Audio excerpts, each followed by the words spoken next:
Should go. It should go. Let me see here. Let me see here. It's going, it's going, it's going. If you're here, say hey. If you're here, say hey. What? Yeah. Here we go. All right. Here we are. Here we are. Grand rising. Grand rising. Top of the morning to ya, mighty cheerio. Chim cheerio, chim cheerio. All right. Let me go like this. Let's get up in here like.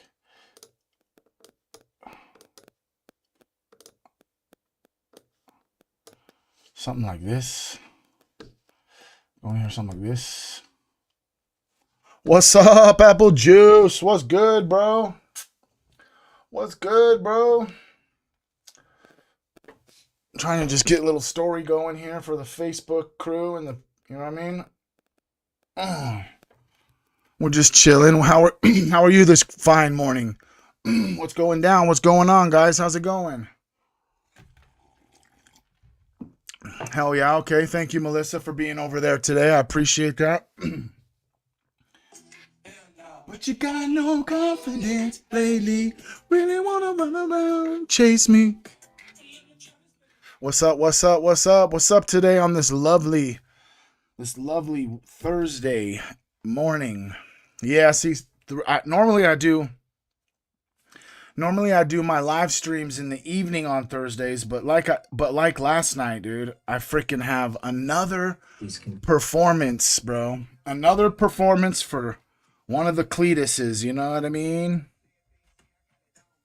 You know what I'm saying? Hell yeah. Let me just come over here real quick and just do this. I'm just getting the stream going, getting all the stories and the plugs and all the things necessary out there so I can just hone in on the stream. How are y'all doing today though? What's been going down?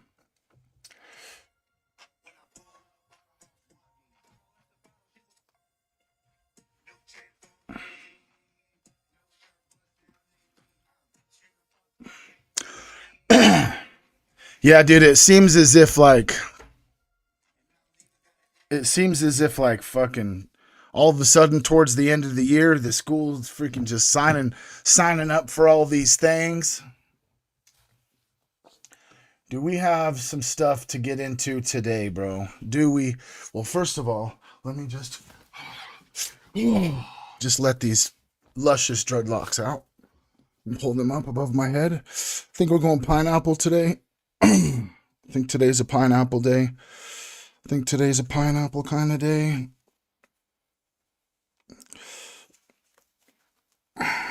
What do you guys think, huh? Just full on fucking pineapple, bro. You heard me? All right, let me set this over a little bit. Unleash the dreadlocks, which are just antennas on top of my head, right? Which energetically allow me just to scan my area on an energetic level.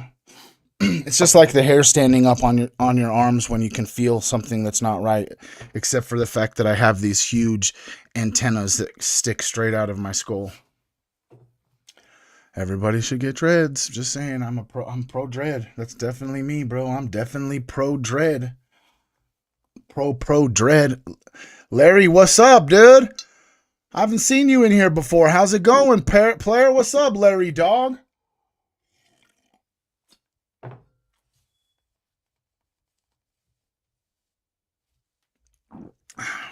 How are you? What's been going down? Where's your neck of the woods at? I currently reside in the great Mormon state of Utah that's about to build a data center that's about to make the Utahns go extinct, I think. Okay, Minnesota. Okay, you guys heard about that? You guys heard that? You guys heard about the fucking crazy ass data center? I gotta get these off of my neck. They're tickling my neck, bro. Dude, dude, Utah already has 48 data centers, bro. Utah already has 48 data centers, bro, and they use like fucking some hundred something million fucking 100 something million gallons a year or something. They're going everywhere, bro. You know what I mean?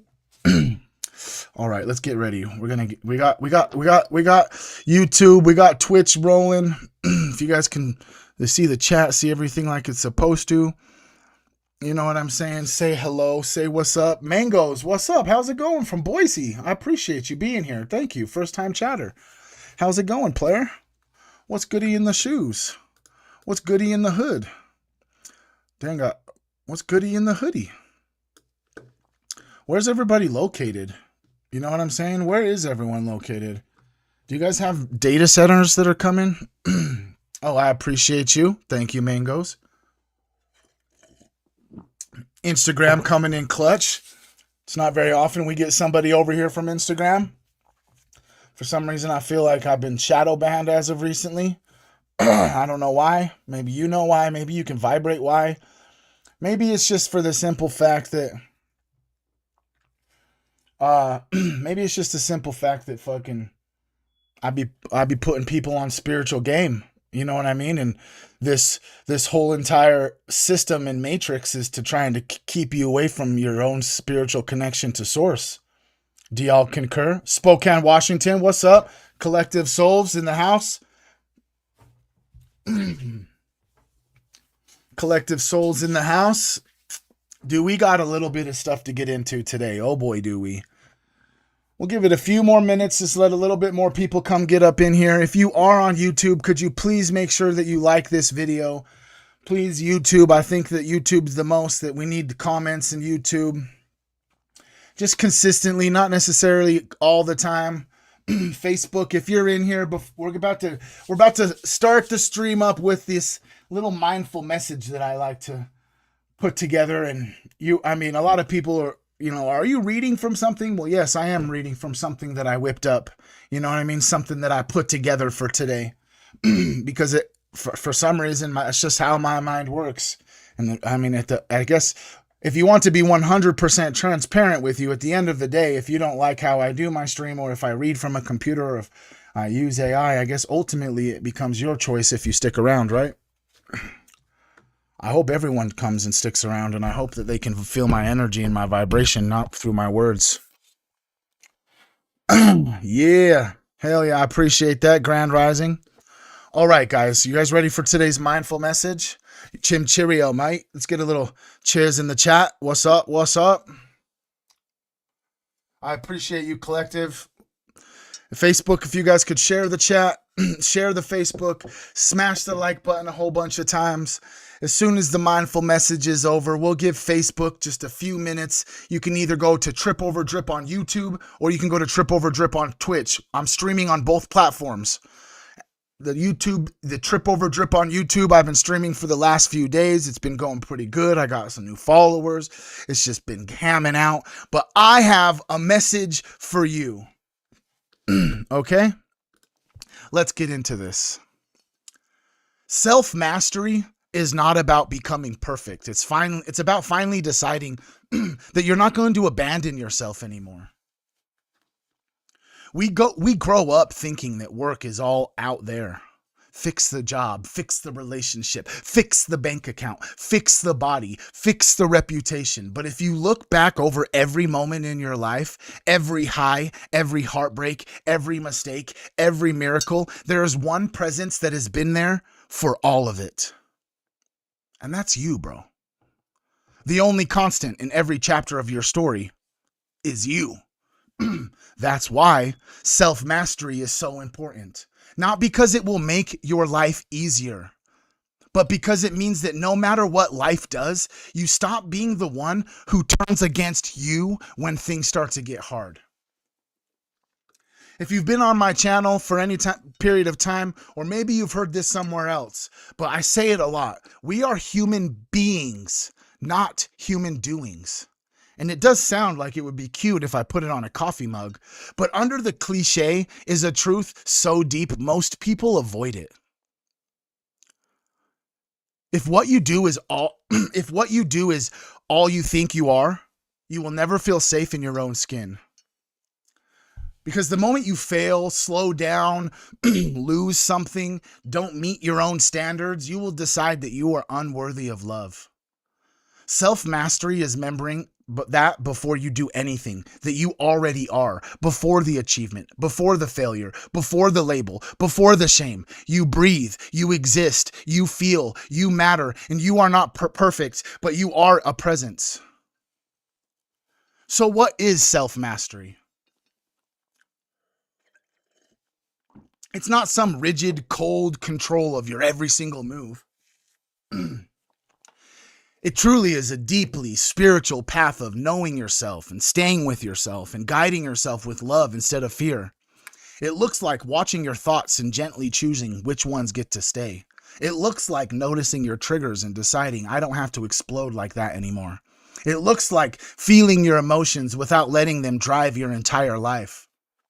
It looks like seeing your patterns clearly and whispering, it ends with me. It's not you beating yourself into submission. It's you becoming the safe place for yourself. So safe that your nervous system finally believes, I don't have to run from me anymore. But there is a doorway that you have to pass through if you want to taste real self-mastery. It's really not discipline. It's not hustle, and it's not more knowledge. What do you think it is? Go ahead. I'll give you a second.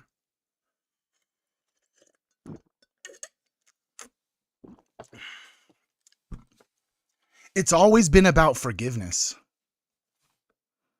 We talk about forgiving them, the one who left, the one who lied, the one who hurt you, the one who you should have protected, the one who should have protected you and didn't. And yes, that is important. But there's someone else that you've been quietly carrying a case against, and that's yourself. You need to forgive yourself, the one who stayed in the situation long after you knew that you were dying inside. The one who betrayed your own values just to feel love for just a moment. The one who said words that you can't take back. The one who numbed out, sabotaged, disappeared, self-destructed, and broke your own heart. You know every version of you that other people don't. You remember every scene that nobody saw. And if you're honest, some part of you hasn't let yourself off of the hook, bro. On the outside, it looks like it. You just keep moving. On the inside, you're still holding a quiet life sentence against your own heart. So let me ask you something directly. If a child version of you walked into the room right now, tiny, scared, hopeful, trying so hard, would you look into their eyes and say things to them that you say to yourself in your head? Pathetic, disappointment, never enough. You ruin everything. You deserve it. Or would your whole body break down with tenderness? Would you kneel down, open your arms, and say, oh my God, look at you.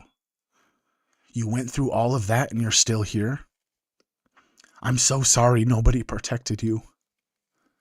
I'm so sorry that you felt alone. I'm so sorry that you thought all of this was your fault. You did not deserve that. Come here. You're safe with me now. Self-mastery is learning to treat your current self the way your younger self always needed. You think you're weak because you cry over your past? You're not weak. You're finally strong enough to feel what you had to numb out to survive. This is mastery, bro. Not in the absence of tears, but the willingness to sit with them. Hold yourself through them. Not abandon yourself this time. Spiritually, forgiveness is not saying it didn't matter. It wasn't that bad. I'm fine now. Forgiveness is saying I will no longer let this moment define what I am allowed to become. For others, forgiveness frees your heart from being tied to their actions. And for yourself, forgiveness frees your identity from being tied to your lowest moments. You are not only the worst thing you've done. You are not only the worst thing that has happened to you. You are the one who lived through it. The one who is still here. The one who has learned. The one who is capable of choosing differently right now in this moment. Self-mastery is when you can look at your own reflection and say, yeah, I did that. Yeah, I regret that. Yeah, I have paid for it in 1,000 different ways. But I will not keep crucifying myself for someone that I no longer am. And here's why all of this matters. Sorry about the tears, guys. It just came out of nowhere. Life will always be unpredictable. People will leave, plans will shatter, things are going to blindside you. You cannot master every single circumstance, but you can master the one thing that will be present in every one of those circumstances. It's how you treat yourself. When you get good news, do you allow yourself or give yourself permission to feel joy? When you make a mistake, are you allowed to learn from that mistake without destroying yourself? When you're lonely, do you abandon yourself emotionally or do you keep yourself company? When you're scared, do you shame yourself or do you talk to yourself like someone worth protecting? This is self-mastery. Becoming the kind of presence you always wished would show up for you. And realizing that that presence can be you. So right now in this moment, let's bring it home. Can we all just bring it home?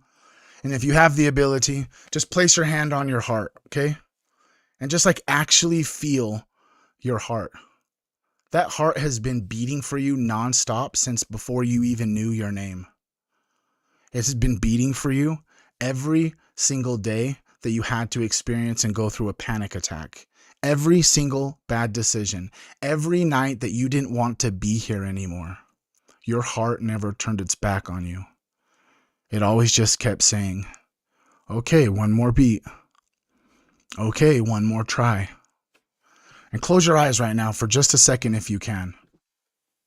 And say quietly inside of yourself, I'm sorry for every time I abandoned you. I'm sorry for every time I believed the worst about you. I'm sorry for every time I called you names I would never say to someone I love. Thank you for surviving. Thank you for trying. Thank you for never fully giving up. I forgive you. I'm learning with you. And right now in this moment, I choose to be on your side now. And really just let that land deep into your soul. Even if part of you doesn't fully believe it yet, another part of you has been waiting for years just to even hear that. Self-mastery isn't about becoming untouchable. It's about becoming so rooted in self-honesty, self-forgiveness, and self-respect that no matter what happens out there, the person you are in here is someone that you can trust. Because you're not just a human doing tasks. You are a human being. You are the one soul who you will walk with through every moment from your first breath to your last. So you might as well make that relationship sacred.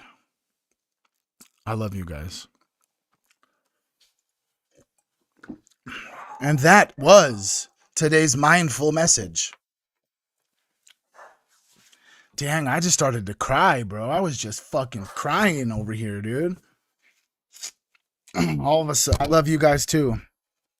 Dude, all of a sudden, I just like started talking about my inner child and shit. And I just fucking just started. I could feel it way before it came. I could just feel it boiling up inside of me, bro. I could just feel it up inside of me. Let's see here. Who do we got up over here? Okay, we got 3 people up in YouTube. YouTube, if you're here, say hey. All right, if you're on Facebook, I want you to know, for one, if nobody's told you today, you matter. I love you and I'm proud of you. It's hard being a human, and I understand what it means to try and survive and what it means to try and progress and have these negative self-thoughts. So if no one's told you today, I love you. I'm going to get off of Facebook. If you guys want to come still and hang out, I am on YouTube and on Twitch. Tripoverdrip. Facebook, if you just go to the last story I posted, there's a link on my story that will take you straight to my YouTube. I love you guys. Peace out.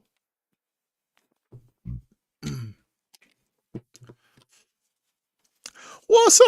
What's up? What's up? What's up? What's up? What's up? What's up? Got me a little emotional, dude. Bro, I was just freaking crying over here. Dude, I feel like I've cried on this stream more than you could even imagine. I gotta go. I tried. Sorry, guys. Let me just put something up on here for you real quick. I tried. My dogs are up here. I tried to let them lay in the fucking couch and just chill, but they're up there just a barking. They're just a barking. So we'll just do this. I'll be right back. An apparent suicide note written by convicted sex offender Jeffrey Epstein has been unsealed. The scrawled note appears to... Zach, what's up? I'll be right back. I gotta run and go take care of these little doggos. Just a sec. And grab some more coffee. The phrase, it is a treat to be able to choose one's time to say goodbye. Now, CBS News has not independently verified the note. We reached out to the FBI and Justice Department for comment. Anna Schechter is the head of CBS News' Crime and Public Safety Unit, chasing down all this confirmation. Anna, good morning. Welcome. How did this purported note get released, and why now? Well, the former cellmate of Jeffrey Epstein apparently found this note tucked into a graphic novel after he says Epstein tried to commit suicide. He survived this. This is from July 2019. He gave some of these details to the New York Times. He talked about it in a podcast. All of this happening from a California jail. This is someone who's convicted of 4 murders. He's trying to overturn those convictions. He finds this note, he says, gives it to his lawyer back in 2019. In 2021, it is entered into the record. His lawyer presents it to the judge handling this case. Oh, fuck. I can't listen to that shit anymore. Ohio, let's go. Okay, yeah. Okay. We're back. Fuck Jeffrey Epstein. To be 100% honest with you, just fuck Jeffrey Epstein. You know what I mean? They're gonna sit here actually right now and try and say that they found they found. This is just perfect timing, right? They found a suicide note supposedly, right? But it actually, all of a sudden, the suicide note started to become into the limelight as soon as Julian Dorey and Andrew Bustamante recreated Jeffrey Epstein's cell and then found out that there was allegedly a vent or a little side room on this connected to his cell specifically, not any other cell, and it's potentially that he escaped through the hatch.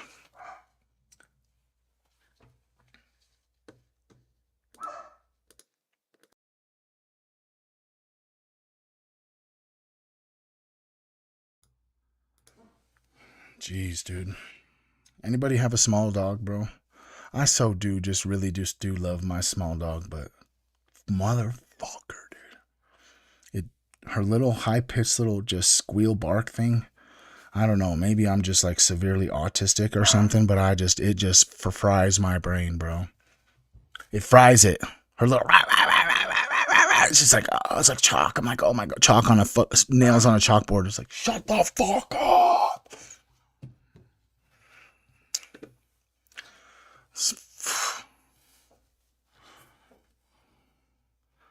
Dude, I always like, you know, when I was younger, dude, we're gonna go back over here, sorry.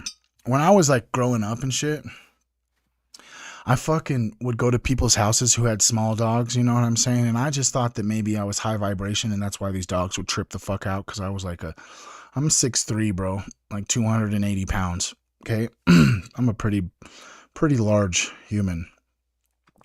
And so I understand like small dogs could get intimidated by my large stature, bro. And I always just kind of assumed that like that's maybe why they were just so barky every time I was like around them or in their proximity, dude. But now I've come to realize having a freaking pit bull wiener dog, they're little vicious little fucks.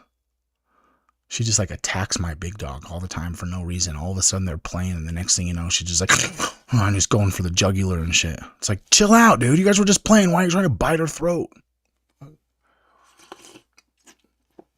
But oh boy, do we got some stuff to talk about today. Brittany, Team Human, what's up? Bro, you guys know I was so sick last night, bro. I just am so happy to even hear about it, bro. As I just jumped up in on Kevin as a Human's live stream last night, and he was just giving us all out he was giving us a shout out, bro, dude, and it felt so affirming, if that makes sense. It was so affirming, dude. He gave us a shout out talking about how dope Team Human is. So thank you all for being here. Team Human, we're the best. We're the best. We are the best. Do you know what I'm saying? I just envision this, bro. Sometimes all of a sudden, you know, maybe someone's up on a live stream and then all of a sudden freaking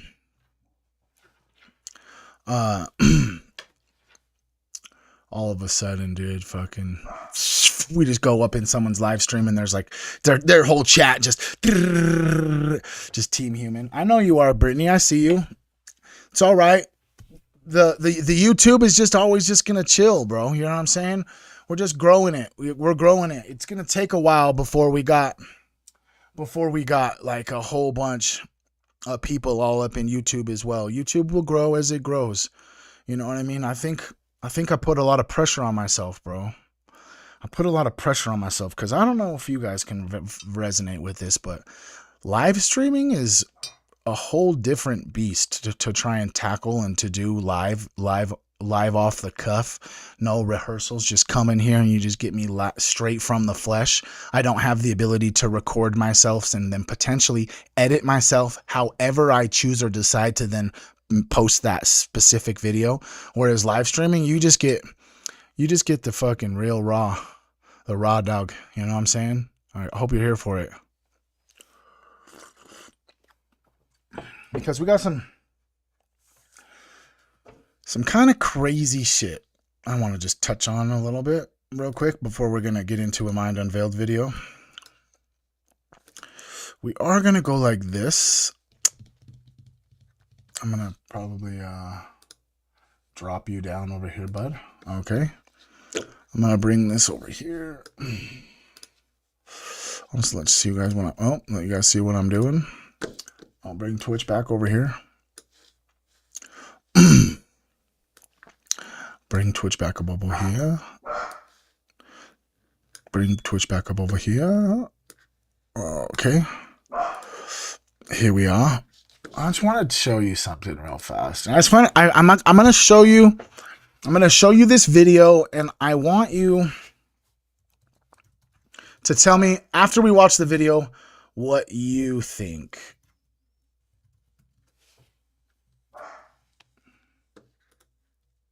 I had a friend that sent me a text message. I was in a meeting, a weekend meeting, preaching Friday, Saturday, and Sunday morning.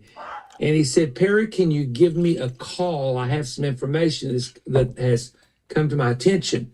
Of course, when a friend... Dang, we never had 5 people all at once on YouTube. Pretty sick. But just listen. This is kind of trippy and crazy and weird, but just hear me out. And Sunday morning. And he said, Perry, can you give me a call? I have some information that has come to my attention. Of course, when a friend of yours does that you know quite well, you have no idea what information they're talking about. And I'm not going to go into great detail. There were a large number of pastors that had been invited to go to a certain state to hear some men in the United States government and others share with them a concern that they had. And this particular man, and I'll not name him, and then we may end up doing some teachings with him or having an event at his church. He has a great church. But he said, Perry, what they're about to release, from what we're hearing, there's going to be a release concerning aliens and concerning unidentified flying object spacecraft that some of the people who were in the meeting were telling us as pastors, you need to prepare your people and you need to get ready to answer them for what you're about to hear being released. Okay. We'll bring you back in close because I really want to hear what you guys have to think. I want to be able to lock in on the chat, okay? What do you possibly think? For all of the possible fuckery that could be happening, why in God's name would the government need to talk and collect pastors to talk about aliens? Cody, what's up? Cody Costello, what's up? Team Human, let's go. We got 5 peeps up over here on fucking YouTube. Let's go. 19 people up on Twitch. What's up? No, I'm asking you why. Why is it? Why is it, do you think, that the government wants to have a secret meeting with pastors when it comes to aliens? Because I'll tell you what I feel. But before I tell you how I feel, we got to watch another clip. So let me get this clip ready while you guys are doing your little typing away.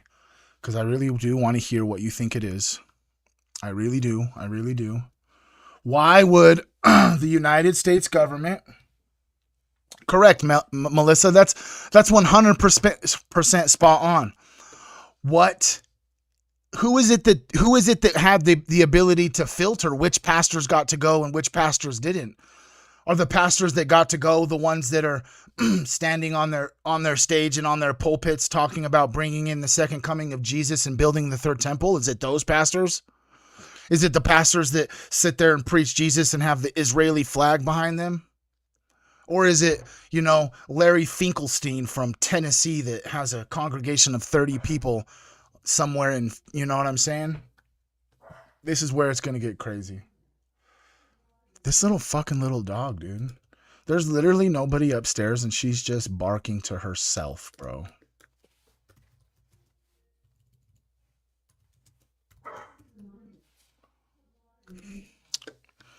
Yeah, so what kind of special pastors is what I'm asking. Where's Barron's last one? There was a clip from yesterday's that I want to play. It was about 120.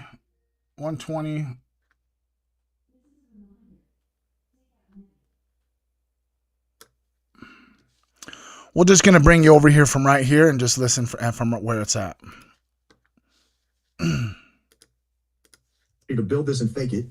You can see the feet there only have 3 Wait, do you guys remember these? extraordinarily long toes, but it is relatively humanoid in the sense that it's bipedal. Who remembers this? Who remembers the tridactyl alien mummies from Peru? You guys remember going over this with me? Who does? Let me know in the chat. Drop some aliens in the chat if you remember doing that. We watched that Jesse Michaels. It was a few months ago.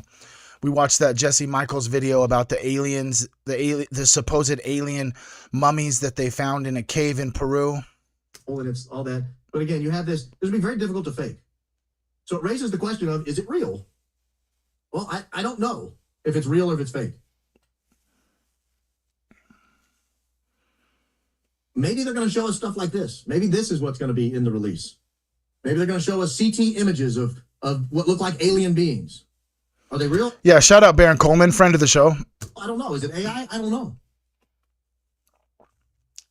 But I think it's being designed for a particular purpose. I think the release is for a particular purpose. I'm going to show you the response. Wait, Jesus boiling in shit. Could that be a purpose? Could that be the purpose? Or have a connection to the belief system that Jesus is in hell boiling and shit? I don't know. Maybe it's connected.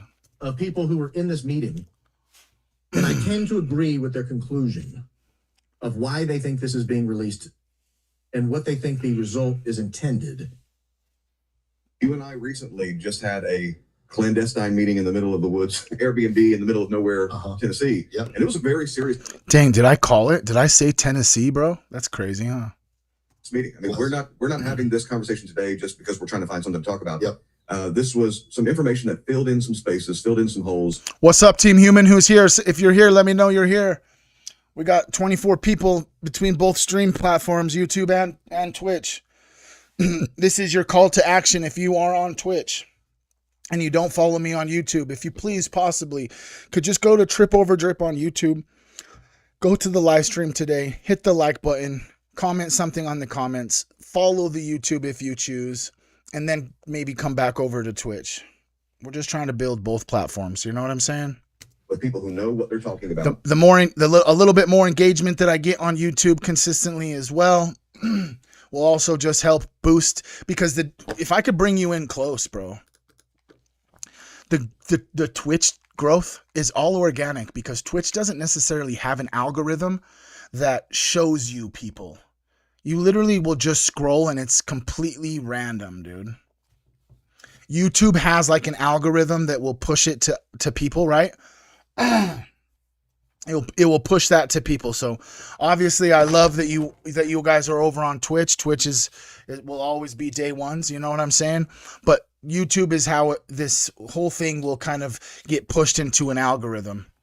So YouTube's all just, YouTube is YouTube, and Twitch is Twitch.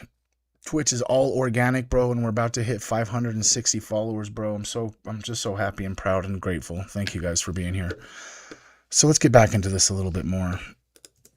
We had to turn our phones on airplane mode. We did. This was a very, I don't want to say confidential, very confidential meeting. It was. So we're going to be in a veiled way, because there's some things we can't disclose. That's right. But we're going to be sharing some things that we learned in the last 24 hours. First of all, we were approached because of both of our programs, Yes. and some of the prophetic things I've shared, and the reams of information you've put out over the several years. They are gearing us up for the great deception that I believe what they're going to release is going to so fit the narrative. They're going to say Jesus was a spirit, enlightened being that came down, however they frame it with their terminology. He came down and he was one of these star people. And they're going to go down this whole avenue, and they're going to try to lay over scripture all of their narrative, which is really demonic in origin. Can you share some of that? Yeah, and they're not going to be defamatory. They're not going to attack Christianity. They're going to say, "Oh, you're close." You're close. That is where I think this is headed. And you know why I wanted to bring this up, especially for Team Human, is because Team Human just spent pretty much all of April really learning about the past and the history of what really happened. Probably back then was the creation of the homunculus through alchemy. I hate to just be the bearer of bad news, and hopefully they do start trying to do this, because then potentially Team Human can come and save the day and just promote this information and talk about how the fact that like they're like, think about it this way, okay? The country on planet Earth that has a blue and white flag, okay? In my opinion, strictly my opinion, everything is allegedly, is that they're demon worshipers, and they're actually practicing ancient occult sacrificial rituals to their god, and they are trying to bring back their god from the dead. They're trying to summon their god. It could deal with potentially the third temple, or the temple that Jesus destroyed and then the Babylonians destroyed, and then where the sacred rock that the Jews worship is in Israel, is a rubble from Solomon's temple. And we have learned through all these alchemy and like ancient history stuff is that Solomon is like really, really connected to the occult, right? You can agree with me, right? I'm not, please just let me know, like this whole Solomon's temple thing, and this just like the fact that the Talmudic Jews are just like really integrated into this idea of building the third temple, and and so, well, wait a second, but don't those Talmudic Jews actually believe that Jesus was a traitor and a betrayer? That's why they killed him. And wait, don't those same Jews that want to build the third temple and bring back their God and use sacrificial rituals to worship their God, don't those people believe that because Jesus was a traitor, that after they murdered him, that he went to hell into the afterlife and just has to sit in boiling shit for the rest of all eternity? So if those people are influencing our people here in America, wouldn't it make sense that potentially that all of the psyops that they have been doing aren't taking full effect, and so that their master plan to take over the planet would only inevitably be able to happen as if they could completely discredit this person named Jesus or Yeshua? What's up, DC Nature? Hey, what's up? We got 6 people. Dude, 6 people on YouTube, bro. What's up? 6 people on YouTube, bro. What's up, dude?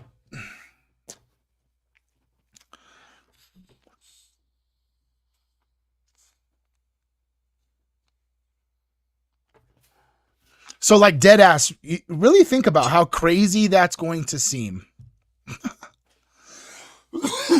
Oh, so the US government's disclosure, right? Disclosure means what? Oh, that they're telling us something that they've known for a while that they wouldn't allow us to know.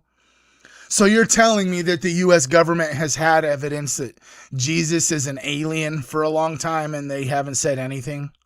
Get the fuck out of here. You'd have to be fucking retarded to believe all of a sudden now they're like, oh, wait a second. UFOs and the Greys and the reptilians and the Palladians and these star systems where these supposedly come from. Wait a second. You're telling me that none of that's real, that every person who has ever said that they've been abducted by a fucking UFO or seen orbs or all of that stuff, it's just because Jesus was an alien.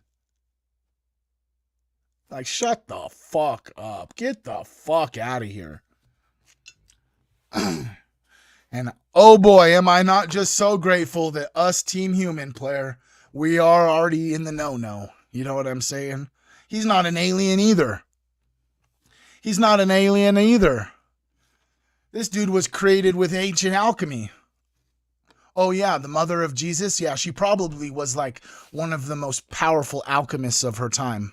Because, wait a second, she was a immaculate conception as well, like a homunculus that was born right in the temple and actually never left the temple and was actually an elite with and had the ability to like read books and stuff.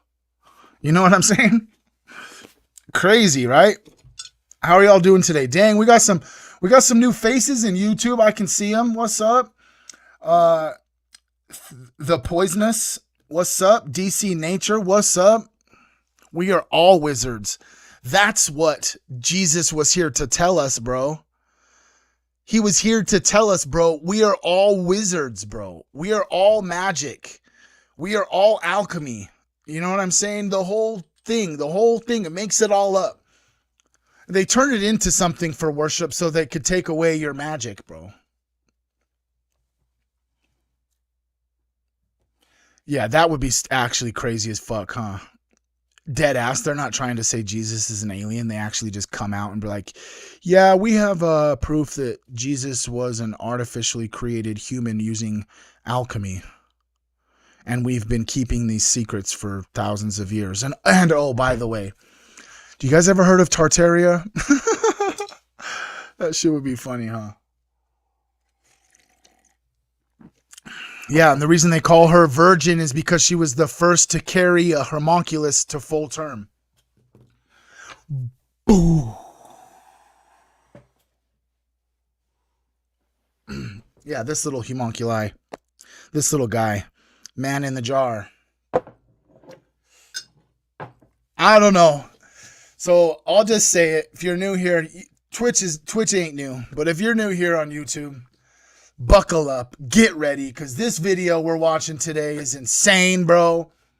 It says politics unveiled, anti-Masons, occult government, the puppet show. Who's ready to watch this? Welcome in YouTube. YouTube, for the most part, we've just been doing this live streaming thing for just a few days. Twitch has been live streaming with me for like 3 months. Because I have had some spiritual hump that I had to just decide that my fear of failure or my fear of success, which both are very real in my life. I resonate in both of those. Fear of failure, fear of success. They both have different energies, but kind of intertwined. And so, YouTube is I just taken a while to get over the hump, and here we are today. Look at that. We got fucking 5 people in here today. 5 people becomes 20, 20 people becomes 100, 100 people becomes 10,000. You know what I'm saying? All you have to do is just give yourself the chance to just do what you love. And to be 100% honest with you, I love this so much. Not only do I get to learn things and get to interact with humans, but I just get to create content and just talk to people. That's like the whole thing I love the most, is just talking to people, because majority of my life I felt alienated from planet Earth, and that I was this one select individual that was separate from all the other humans on planet Earth. And so one thing I've loved to do my entire life is just conversate with people. And then very quickly over the last few years, that has slowly decreased because intelligence just across the board has seemed to decrease, while the propaganda and the matrix has seemed to up their ante. You know what I mean? Their warfare, their spiritual warfare, their attention warfare has become so sophisticated. There's just so many people that are just lost in the sauce. You know what I'm saying? What's up, Gretchen? I see you. Hell yeah. We got some peeps. Hell yeah. If it's your first time here on YouTube or Twitch, please just say, hey, what's up? How are you? We love you guys. Thank you. I do. I love it. I just love it. I mean, as much as you guys, people want to say that they hate the internet, bro, I just love the internet because we've never been in a position on planet Earth or in the realm where we're able to communicate instantaneously with humans that are literally on any part of the planet. That's how real revolutions happen, right? Imagine like all the revolutions in society that you could even come up with, all the different, you know, human rights movements, all this, all that, da-da-da-da-da-da. Those people didn't have the ability to collectively speak to every human. You know, the internet is giving us that ability to be able to, in real time, have conversations with someone that's all the way in South Africa, New Zealand. You know what I'm saying? We love you guys. Thank you for being here. This one is a doozy. It's about an hour long, so let's get into this.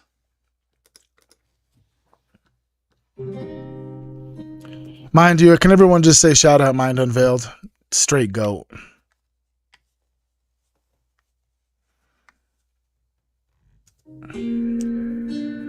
And Australia. DC Human in Australia. Let's go.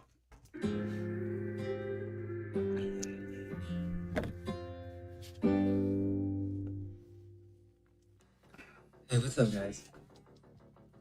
Today, we have an interesting video. Now, to be honest, we don't really like talking about politics on this channel, and we plan to keep it that way. But this video has nothing to do with recent events. Although, with everything going on, I thought it would be cool to explore the hidden history of politics. I'm not going to comment on any of the things that have been happening recently, but I do think exploring the subject from a historical point of view may shed some insight on some of the things happening today. Themselves being completely polarized on one side or the other, engaging with the puppet show. We are fed this idea that we, the people, actually have a choice in our leaders, and that someone's going to save us from the elites. And it doesn't have to be black pill to suggest that everything is staged or planned. It sounds depressing, yes. However, it's only when we separate ourselves from the media, regardless if it's mainstream or the opposition, that we can begin to see that what's happening today has been going on for a very long time. I mean, really think about it. Why do you think there are only two parties?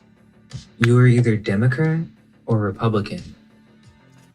I'll just say that the reason there's only two parties to choose from is probably because there isn't actually two parties. There's one apparatus that has two arms to control each side of the spectrum. But did you know that the Democrats and Republicans used to be a single merged party? We all know the saying, two wings of the same bird, and there is some truth to that, but it goes even further. If you suggest that these parties are controlled by the same people in the modern day, you usually get labeled as a conspiracy theorist. You're Proud conspiracy theorist here. I believe in Bigfoot. Can anyone who's here just affirm if you're the same? You can just say I believe in Bigfoot. You know what I mean? crazy for believing in some shadowy cabal that's pulling all the strings. This has become quite the meme. The Illuminati or Freemasons are in control of everything. Usually this is met with laughter and ridicule from those who are completely engrossed with the mainstream narrative. However, where do you think these ideas came from?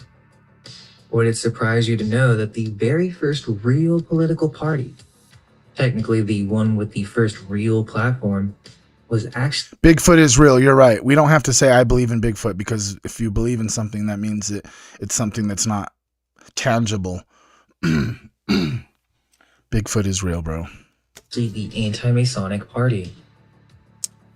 This is a historical fact, and this history usually gets swept under the rug. Didn't we see about this in another video? The anti-Masonic party was like when it was the opposite party of the Freemasons that actually inevitably, founded America.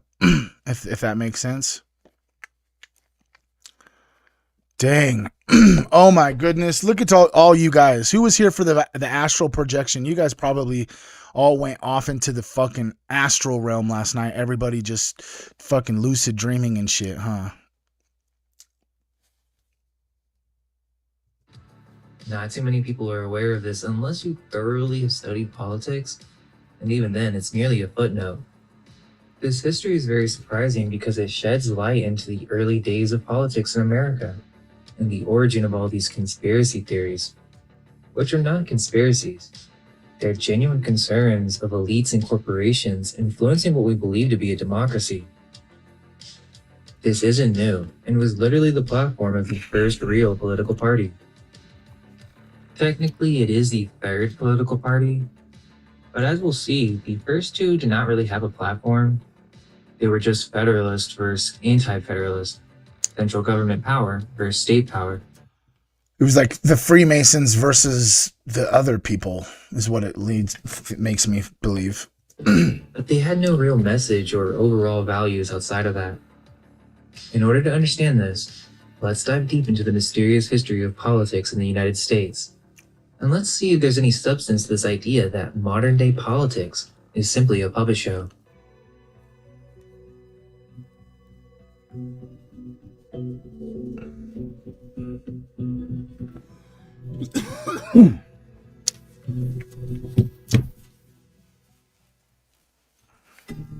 In the ancient world, politics was already shaping societies and dividing people into factions.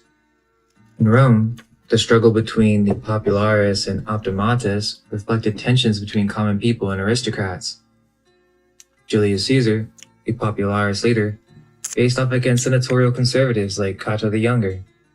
This rivalry eventually culminated in civil war, with Caesar's assassination marking a pivotal moment in Roman political history. Ancient Greece, which we're told is the birthplace of democracy. Who else is like me? You know what I'm saying? Because I'm like listening to this, bro. And to be honest, if I could just be 100% transparent with you, bro, I didn't actually like really get into politics or like start paying attention to political figures or what was happening in the political sphere really until Kamala versus or Biden versus Trump with the stolen election. And I didn't even vote then. The alleged stolen election, correct? And I didn't even vote then. I only voted last election, and I fucking regret who I voted for. The dude got into office and didn't fucking do anything he said, and now it seems as if he's being controlled by demons, and he's allowing pedophiles to run free. I mean, I guess ultimately some of the other stuff besides like the war and killing of humans, innocent humans, besides that part of Trump's administration, realistically, some of it I don't necessarily agree with, but the only thing that I know for a fact that I don't agree with is that he is just allowing the pedophiles to continue to run the world. He's like, are you still talking about Jeffrey Epstein? You know what I mean? So outside of that, I don't really understand it. I just knew my whole life that it was just kind of bullshit. And I just felt that, like, you know, the reason I think that one of the main reasons energetically that all of the things politicians or government officials say or the news says is that we're all smart enough to now have acknowledged what it looks like when someone is reading a script or a teleprompter, which then has to automatically get you... It automatically has to lead you to the conclusion that if this person works for Fox News and they have to read a teleprompter, I could almost be willing to bet that the words written on that teleprompter isn't the words of the person reading it. So then you have to think about, like, where is the words being written? Who is writing the words? Where is this information coming from? Because the person saying it to me isn't the one who wrote this. The person who's saying it to me definitely doesn't probably even believe the shit that they're saying. And it just seems as if since I started paying attention to politics and then going through my own spiritual journey, as my tinfoil hat turned into a tinfoil suit of armor, which then turned into a tinfoil tank, which then turned into a tinfoil castle. It's not just the American government. It's like the whole system. Because by now, Western civilization has pretty much infiltrated and influenced politics and regime changed the whole planet, basically. I mean, except for like China recently and Russia recently. Outside of that, it also seems weird that the countries that America seems to be going after also allegedly just doesn't have like a Rothschild central banking system, which is kind of fucked up because the Rothschilds have just always been there. It doesn't actually even matter who the president or prime minister or who is running the actual government. The Rothschild banking system has just still always been here through all of this stuff. Doesn't it seem weird? Doesn't it seem weird that we're learning about like the World Economic Forum and Bohemian Grove and fucking the Bilderberg Group, not to even mention that this secret society that Jeffrey Epstein very, very obviously was trying to create with all of the richest elites and all of the billionaires on the planet and all of the scientists and all of the this and all of that. So it's pretty obvious that there is a secret cabal of humans. The Trilateral Commission as well, you're right. There's a whole bunch of them.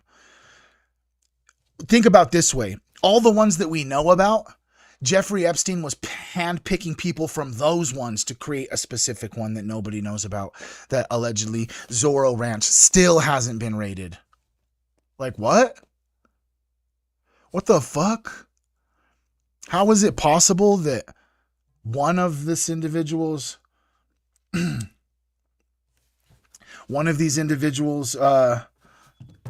didn't necessarily, one of his properties like didn't get searched? Oh, and that just also just so happens to be the YouTube. Let me know what happened. Can you still see me? For some reason, I don't know. YouTube, can you still see me? I think I went cold on YouTube. I don't know. Advanced. I gotta somehow turn off this chat for YouTube, I think. Did I go black for a second? I think I went black for a second. I'm gonna have to figure something out when it comes to YouTube, because I'm pretty positive, based off of what I've heard from Ian Carroll, is that you can't have, that Twitch doesn't like fucking YouTube comments. Twitch doesn't like any comments except for their comments on their streams.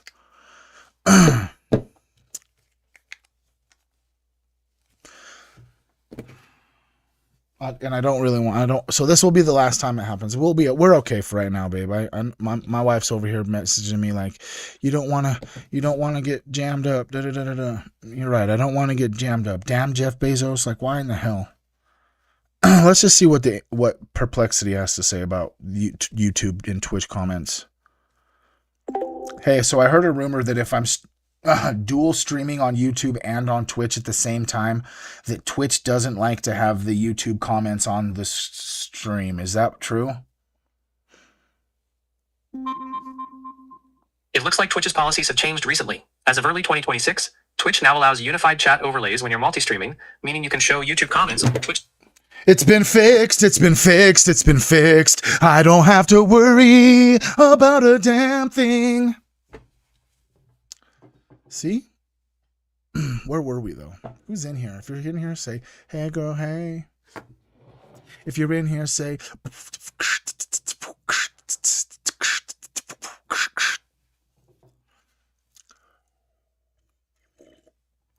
You're right. Fuck AI. But there's a part of it that There's a part. Well, the thing about YouTube though, Jay Smooth, is that I've watched tons and tons and tons and tons of YouTube videos of people's clips. You know what I mean? They have the chat on. I was just more or less worried about Twitch getting mad at me because I don't make any sort of monetization off of YouTube right now, but I do off of Twitch. So I don't want Twitch to get mad at me if they didn't want YouTube comments, if that makes sense. You know what I mean? Who do we have up in here? Let's see. P-Wiz, J Smooth. If you're on YouTube, say what's up so I can acknowledge that you're here. I do see Be the Light, Gretchen, DC Nature, Melissa, Nikki from the Sticks, Apple Juice, Astro Strange, Brittany, J Smooth, Giggles, Tasha's up in here, Monica's been here. Hell yeah, that's what's up. So who before we jump back into this video, does anyone here have like what they would perceive as like I guess you could say a good understanding of politics and like how it works and how it's like actually supposed to be, you know? Because I mean, you would have to assume that maybe not the way that the country was intended to be probably isn't the way that it's being ran right now. We could just be safe to say that, right?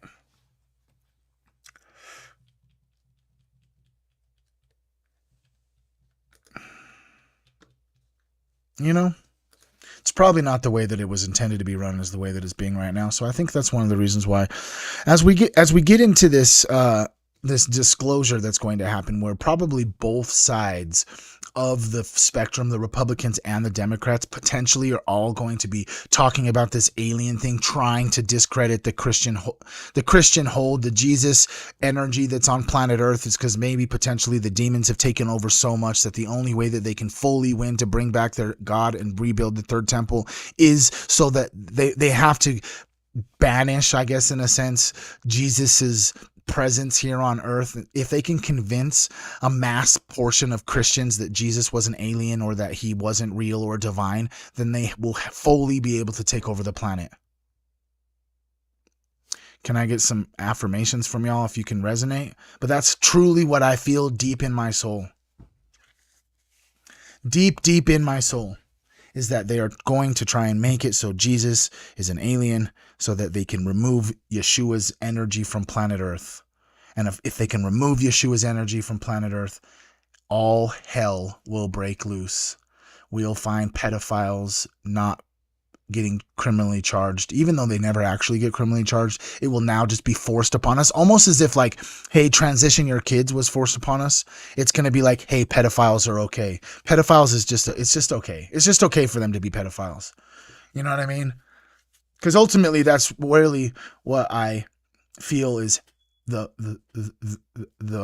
main mechanism, allegedly, from what I've observed on planet Earth, is that the whole entire system is all based on the ability for them to continuously be able to traffic kids, whether that's for sacrifice, experimentation, to consume, or to abuse. That's what, to be honest, the drug trade and the arms trade and the illegal animal trade, just the trafficking of illegal goods is literally what holds the entire foundation so that they're able to traffic kids. Why? Wait a second. Why do you think that America doesn't actually give a fuck about the Mexican cartels bringing guns and drugs into our country? Oh, it's because a lot of Americans actually get the children from Mexico. That's how they get here. Allegedly. That's just how I would assume. So if the people that make the rules and call the shots need the children to come for their own sexual proclivities or spiritual proclivities, then why would they ever stop the cartels? Because if they're able to transport drugs or a gun, they've definitely figured out ways to transport kids. Because people will pay way more for a kid than they will for the drugs. You do the drugs one time, it's gone. The kid, it's really fucked up and makes me so sad and my heart hurt to even say this. The kid they could sell multiple times and just keep getting paid for the same individual. Whereas the drugs, they just get used up, and then the supply needs to keep coming. You know what I mean? Nothing on planet Earth really matters more than the children, right? And if you can't agree with me, then this channel probably is not for you. Saw its own political divisions. In Athens, citizens might align themselves with leaders like Pericles, who championed democratic reforms, or more conservative factions that preferred oligarchy. And you want to know why I'm so obsessed and anti-pedophile and just like continuously will never stop talking about this Epstein stuff and continuously will just bring it up whenever it's necessary to whoever is necessary, is because I'm an abuse victim that was sexually abused as a child. I'm a physical abuse victim. And so I have just like this personal vendetta against that energy specifically. And I have witnessed what that demon energy can do. And so I will never stop talking about it, no matter how big I get, no matter how large my channels grow. I will always and ever be just this way. You get me right here. I'm not ever going to change. If any of that, if my opinions on any of the things that I say every day ever change, then they cloned me, bro, because I'm not going to take money. It actually doesn't actually matter to me. I mean, because you heard about, Israel paying influencers $7,000 a post to post pro-Israel stuff, right? Like you heard that they were getting paid by this company that registered as a foreign agent for Israel, and Israel was basically siphoning money to this company allegedly that was paying all of these huge content creators $7,000 every pro-Israel post that they posted. So that type of stuff's never going to happen. I'm not really ever going to take money to say anything against my beliefs whatsoever. And pedophilia is wrong. It always has been. The world we see today is because there hasn't been enough people on planet Earth to say it out loud that pedophilia is wrong and it's disgusting, right? That's all we have to get to, the places where we can start getting people to just say it. Because there is really no such thing as a minor attracted person. Like, that's a pedophile. The Greek city-state's political experiments from Athenian democracy to Spartan militarism laid the groundwork for many political concepts that we still grapple with today. Fast forward to medieval Italy, and you'd find yourself in the midst of the conflict between the Guelphs and the Ghibellines. This was a complex web of political, economic, and religious tensions that divided cities and families. The Guelphs generally supported the Pope, while the Ghibellines backed the Holy Roman Emperor. This conflict shaped Italian politics for centuries, influencing everything from city planning to artistic patronage. But what exactly is politics? Politics is the art and science of governing, and involves making decisions that apply to members of a group, whether that's a small town or an entire nation. It's about how power is distributed, how resources are allocated, and how conflicting interests are managed. The transition from ancient and medieval political systems to modern ones was a gradual process. If you've been here on Team Human for a while, I could just never look at these motherfuckers with this white hair shit, bro. You know what I mean? Are they like bald cannibals, bro? Sparked by significant social, economic, and philosophical changes. The Renaissance and the Age of Enlightenment played crucial roles in its evolution. As feudalism declined and trade expanded, a new merchant class emerged. Wait a second, Gamma. Aren't you in Mexico? You are in Mexico, I'm pretty sure, right?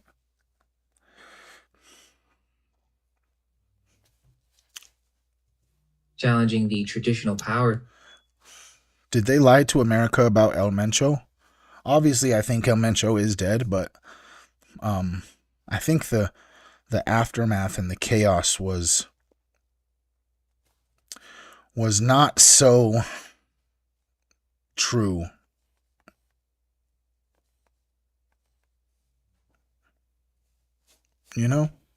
Structures of monarchy and aristocracy.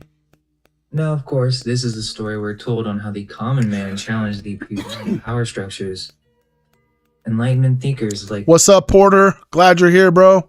John Locke, Montesquieu, and Rousseau proposed new ideas about government, individual rights, and the social contract. These ideas spread through books, salons, and universities, influencing a generation of political activists and revolutionaries. It was against this backdrop of intellectual ferment and social change that Europe's modern political landscape began to take shape in the 17th and 18th centuries. In England, the Glorious Revolution of 1688 set the stage for a new political order. Two main factions emerged. The Whigs, these were the progressives of their day, wanting to limit the king's power. Think rebels with powdered wigs. They supported constitutional monarchy and believed Parliament should have the upper hand. The Whigs drew support from the emerging middle class. It's kind of fucking weird that they were called the Whigs. You know what I mean? That's like literally what they were called, was the Whigs. Religious dissenters and reform-minded aristocrats. Then you have the Tories, the traditionalists who backed the monarchy. Basically the King's fan club. They favored the established order and a stronger role for the monarch. Tories typically represented the interest of the land gentry and the Anglican Church. These factions would evolve into Britain's first modern political parties, setting a precedent for oppositional politics that would influence democracies worldwide. Meanwhile, France was about to experience a political... Yeah. Could you imagine, like, how, like Melissa just said, could you imagine how fucking disgusting some of those rooms would smell with the smell of these wigs? Especially if they did, I mean, maybe they had similar capabilities of hygienically cleansing themselves, you know what I mean? But, Nikki, you're funny. You're funny. You know what I'm saying? But just imagine like going in the room and there's like just 50 hot, just fucking sweaty ass white wigs that have just sat on these bald, sweaty, fat pieces of shit's heads. You know what I mean? And they're just like sitting there like creating homunculus and shit and just sweating a whole bunch into it. People that would shake Europe to its core. The French Revolution of 1789 brought radical new ideas about Dang, Gamma thinks Mencho's alive with Epstein. That's an interesting rabbit hole. That's an interesting rabbit hole, dude. citizenship, equality, and the role of government. As the revolution progressed, two key factions emerged. The Jacobins, these were the hardcore revolutionaries, a bunch of angry philosophers with pitchforks. Led by Maximilien Robespierre, they pushed for radical change and weren't afraid to use violence to achieve their goals. The Jacobins advocated for a strong centralized republic, universal male suffrage, and the complete dismantling of the old feudal order. Then you have the Girondins, the more moderate bunch. They wanted revolution, but maybe with a bit less of chopping of the heads. Initially supporting a constitutional monarchy, they later backed a federal republic. The Girondins, led by figures like Jacques-Pierre Brissot, represented the interests of provincial France and were wary of Paris-centered radicalism. The clash between the factions would lead to the infamous Reign of Terror, demonstrating the volatile nature of revolutionary politics. It's crucial to understand that these political factions weren't... Everybody just laughed out loud right there with that comment. Huh, so did I, for real. Oh, Nikki, just coming in clutch with that cackler. democratic parties as we now know them today. Instead, they were primarily manifestations of elite family rivalries and power struggles among the upper classes. The common people had little direct say in these conflicts.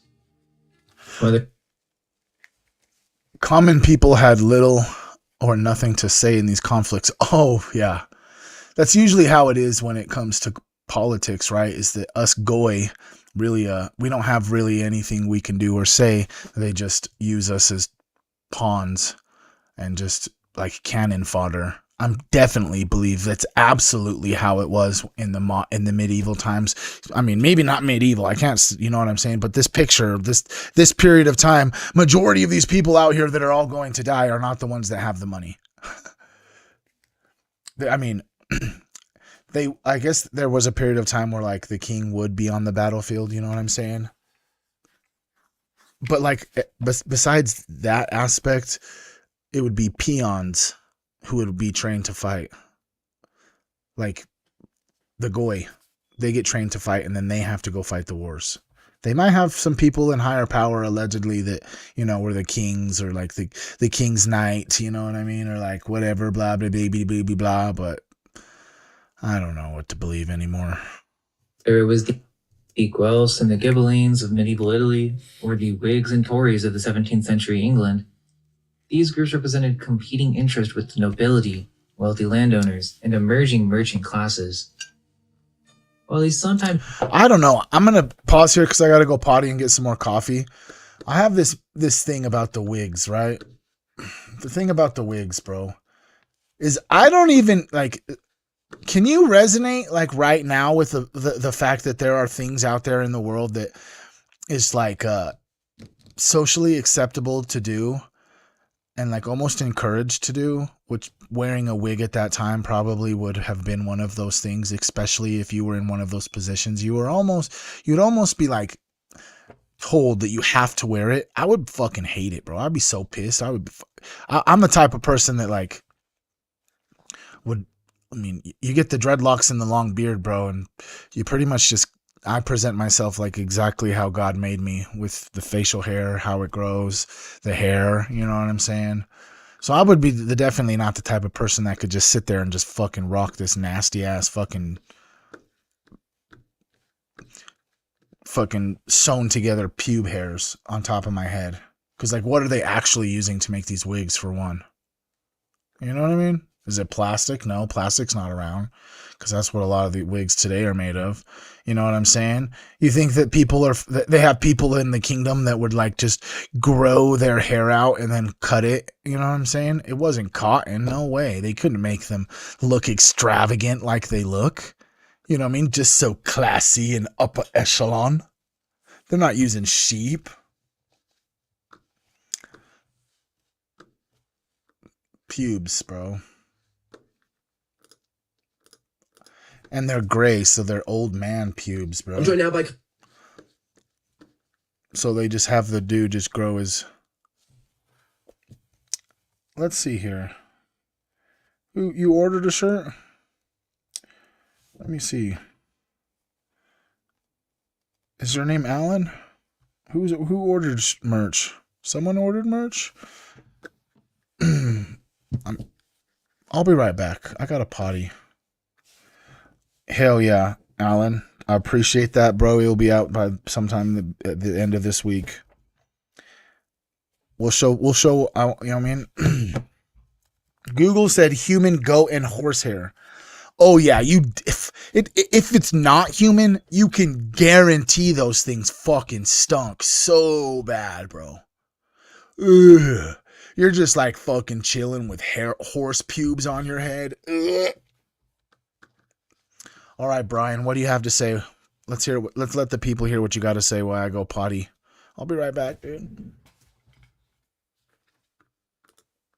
Congressman Ro Khanna. Congressman, there was a hearing today, a private hearing today, with Howard Lutnick, who's in Trump's administration. Can you explain what the point of that hearing was, first and foremost, and anything remarkable that came out of it? Well, there turned out to be no point to it, because Howard Lutnick basically lied throughout the deposition. No one who has come before our committee, in my view, has lied more. He was supposed to be forthcoming. He was supposed to tell us what he knew about Epstein. He was supposed to explain why he had told the American people that he never met Epstein when it came out that he had taken his family to the island in 2012. And the reality is he basically lied. He said that when he told the American people that he would never meet Epstein after 2005, he meant just himself. He wasn't talking about going and meeting him with his family. I mean, can you imagine that? That he thought it was too disgusting to meet him himself, but he was fine to have his wife and kids that go with him. And then what was most shocking is I asked him, well, you said that Epstein was blackmailing people. You said that he was recording massages. And he says, I was just speculating. I said, okay, what did you base that speculation on? No, we're just speculating on a podcast. And then he says, now I don't believe it anymore. I say, why? Because he said, I now consulted the Trump administration and I don't believe it anymore. I don't think he engaged in blackmailing. So it was a cover up. It was a lies. Donald Trump would fire him on the spot if he saw that video. Should Howard Lutnick resign from his position? Yes. And the fact that he's not resigning is such an indictment. I fucking can't stand to even listen to Howard Lutnick talk now. I know that he's just a fucking pedophile. You know what I mean? Let's just, we're going to come over here and just take a little break real fast and just pull up the old web. You know what I'm saying? If you don't know what web is, shout out Ian Carroll, bro. Shout you out, Ian. Shout you out, Kevin. Kevin is a human. Team, these guys are fucking killer. Let's just see what information are in the Epstein files about Howard Lutnick.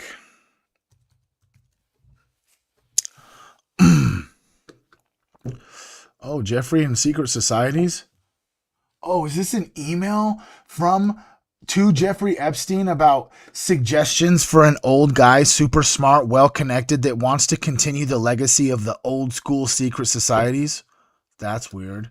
Or how about this one right here?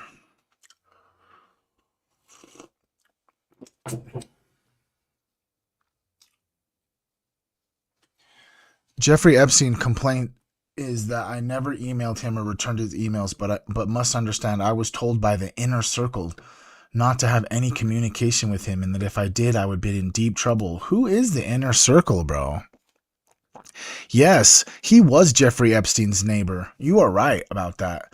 You are absolutely right that the person he bought his house from next to Jeffrey Epstein's also was the person who sold and then also bought, after he passed away, the place that he lived. Yeah, Lutnick bought Epstein's adjoining property for $10, bro. It's kind of weird, right? Isn't that kind of weird if we're just going to really just think about this shit, bro? Like, for one, Rokana, are you dumb? Did you think that fucking Howard Lutnick was going to walk up in fucking the deposition and be like, yeah, they're all pedophiles, bro. Yeah, bro, I'm scared.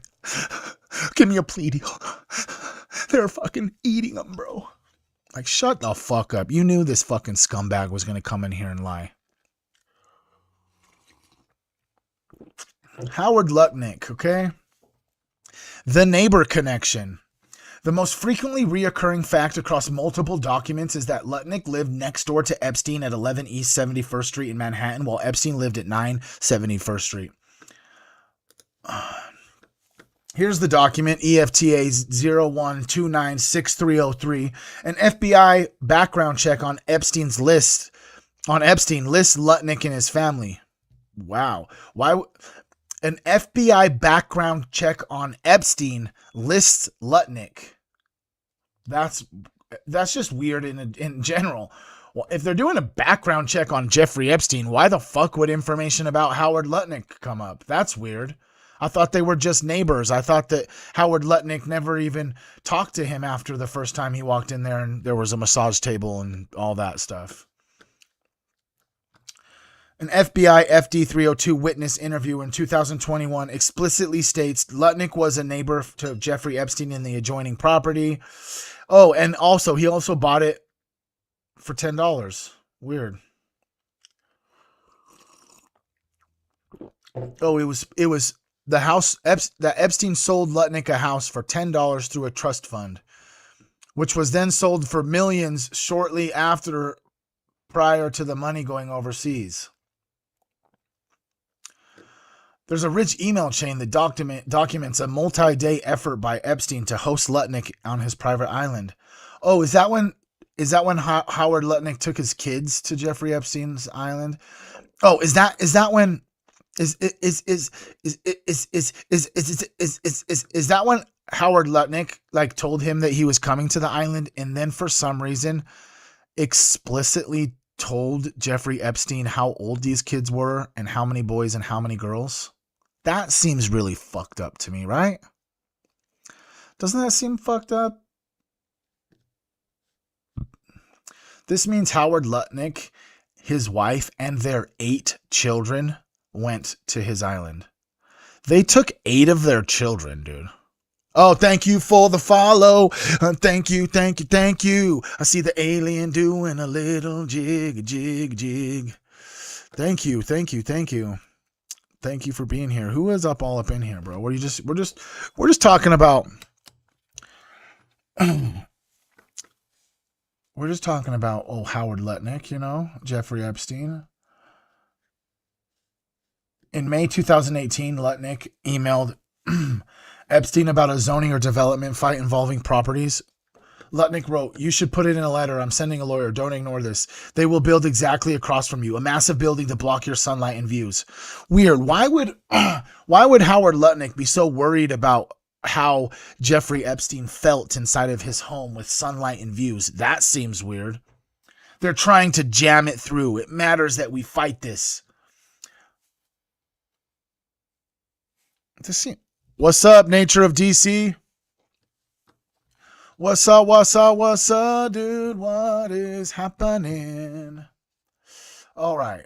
The most serious allegations appear in the FBI records, not in Epstein's own email. EFTA 01249210 is a FBI Guardian complaint form dated April 2020 or April 23, 2021, titled "Alleged Money Laundering by Howard Lutnick." Oh, so the FBI already knew he was a criminal before he became part of the administration. That's cool. Allegedly. Was opened under the same case file as Epstein's. Wait, what?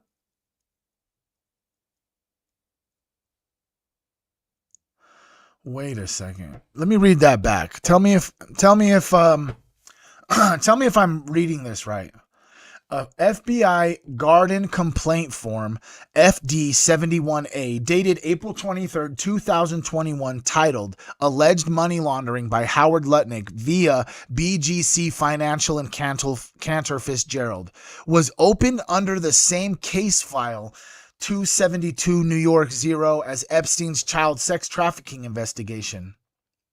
A whistleblower who previously worked in compliance contacted the FBI on October 14th, 2020, alleging that Lutnick ran fraud, money laundering, Ponzi schemes, and regulatory breaches through Cantor Fitzgerald.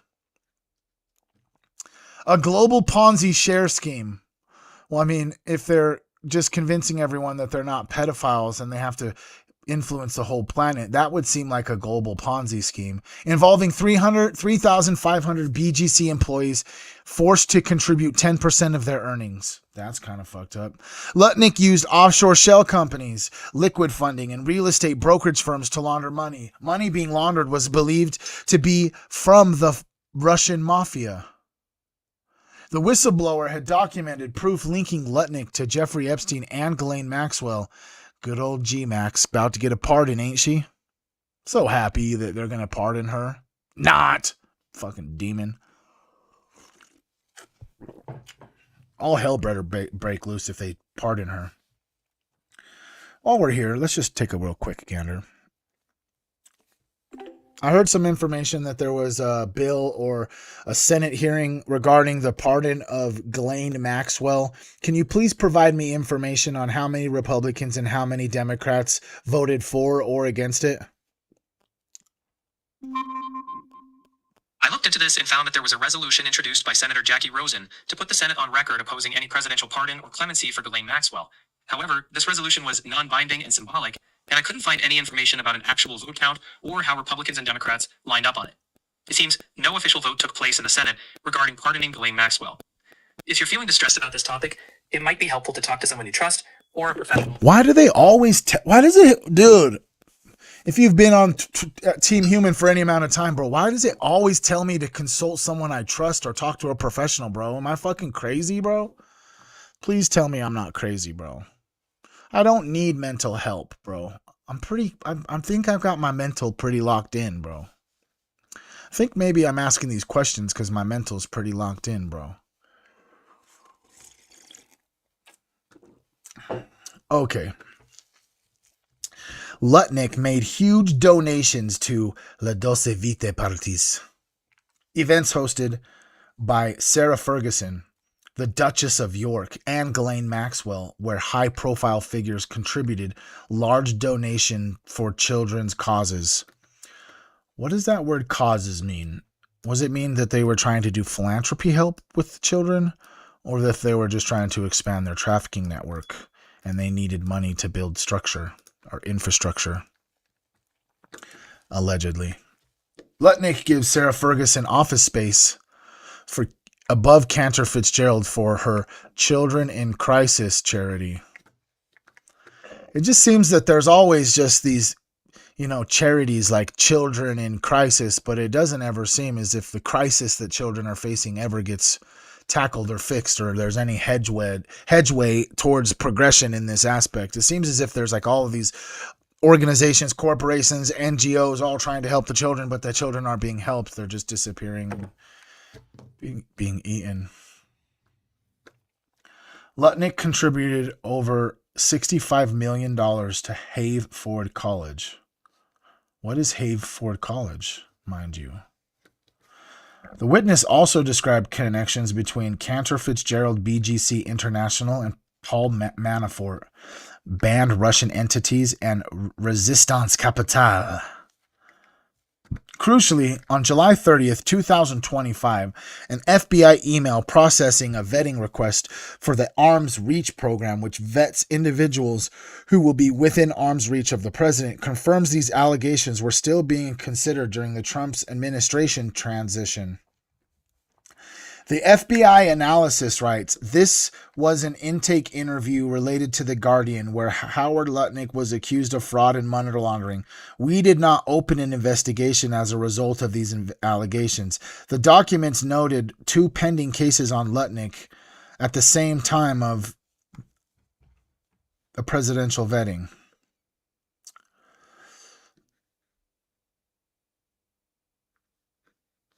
What's notably absent from this collection is the flight logs showing Lutnick on Epstein's planes, any photographs. There's actually some photographs. I think Queen Trip has a photograph of old Howard Lutnick on the fucking island with him, I think. Or is that Jared Kushner? There's one where they're like standing by the pool or like a palm tree or something. There's a couple individuals. I can't recall off the top of my head. There's any survivor testimony naming Lutnick or any financial records showing that the $10 property transaction from the seller's side. The relationship appears to be financial, neighborly rather than sexual, but the FBI's whistleblower claims that Lutnick is connected to Epstein and Maxwell through Dulce Vida charities, suggesting the orbit was tighter than mere proximity. The craziest thing about all of this is none of this stuff was actually even investigated. So what kind, if you have information or allegations that all of this stuff is actually happening, right? And they don't even, they say right here, the FBI confirmed the allegations existed, but no investigation was opened. Oh, so they probably, that just leads me to believe that the FBI knew that Jeffrey Epstein and Howard Lutnick were in cahoots, and they clearly knew who Epstein was because of his sweetheart deal in 2008. So it's all of them, bro. They're all complicit. They're all pedophiles, allegedly, bro. They're all pedophiles, bro. And at the end of the day, if they didn't actually partake in the actual activity of harming the child, if they're not speaking out about it, they probably know about it, and they haven't spoken out about it because they fear for their life. Sometimes claimed to champion broader causes. At their core, these factions were about which group of elites would hold power. The idea of mass political participation was still centuries away. These European political developments would go on to heavily influence the formation of political parties in the... Oh, wait a second. I know who you're talking about, Mel. He actually just purchased, he purchased Zorro Ranch too?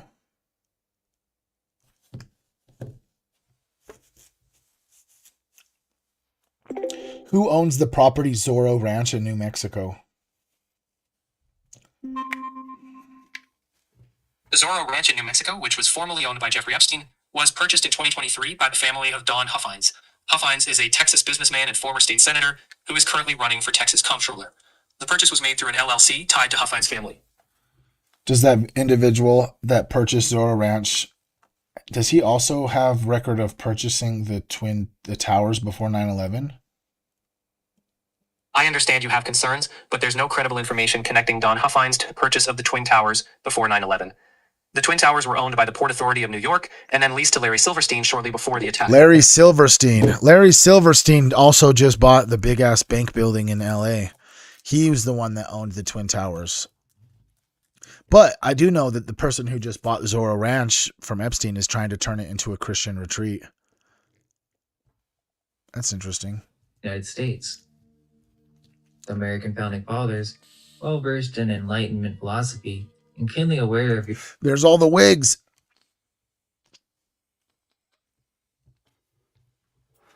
European political struggles, sought to create a system that would prevent the excesses that they saw across the Atlantic, while still ensuring a government responsive to the people's will, or so we're told.